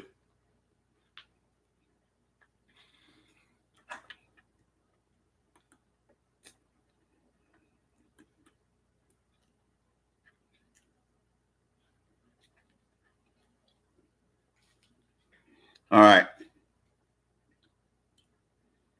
But we're doing part 3 of will simping and tricking ever end? That's on the Players Circle podcast every Saturday at 3 p.m. Pacific time. You digs? Check your local listings, because it might be different, nigga. You digs?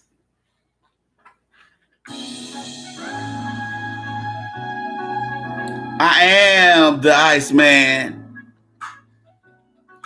I'd like to thank everybody who joined me on the live stream. You could have gone anywhere else, but you came here to where the Iceman is. Can you dig it? So that make me warm in my belly and give me a sensation in my crotch. Can you dig it? I am your host, the Iceman, and I hope you have enjoyed another episode of the Iceman Show podcast. And in passing, ladies and gentlemen, I just must say, peace, love, and soul. Can you dig it?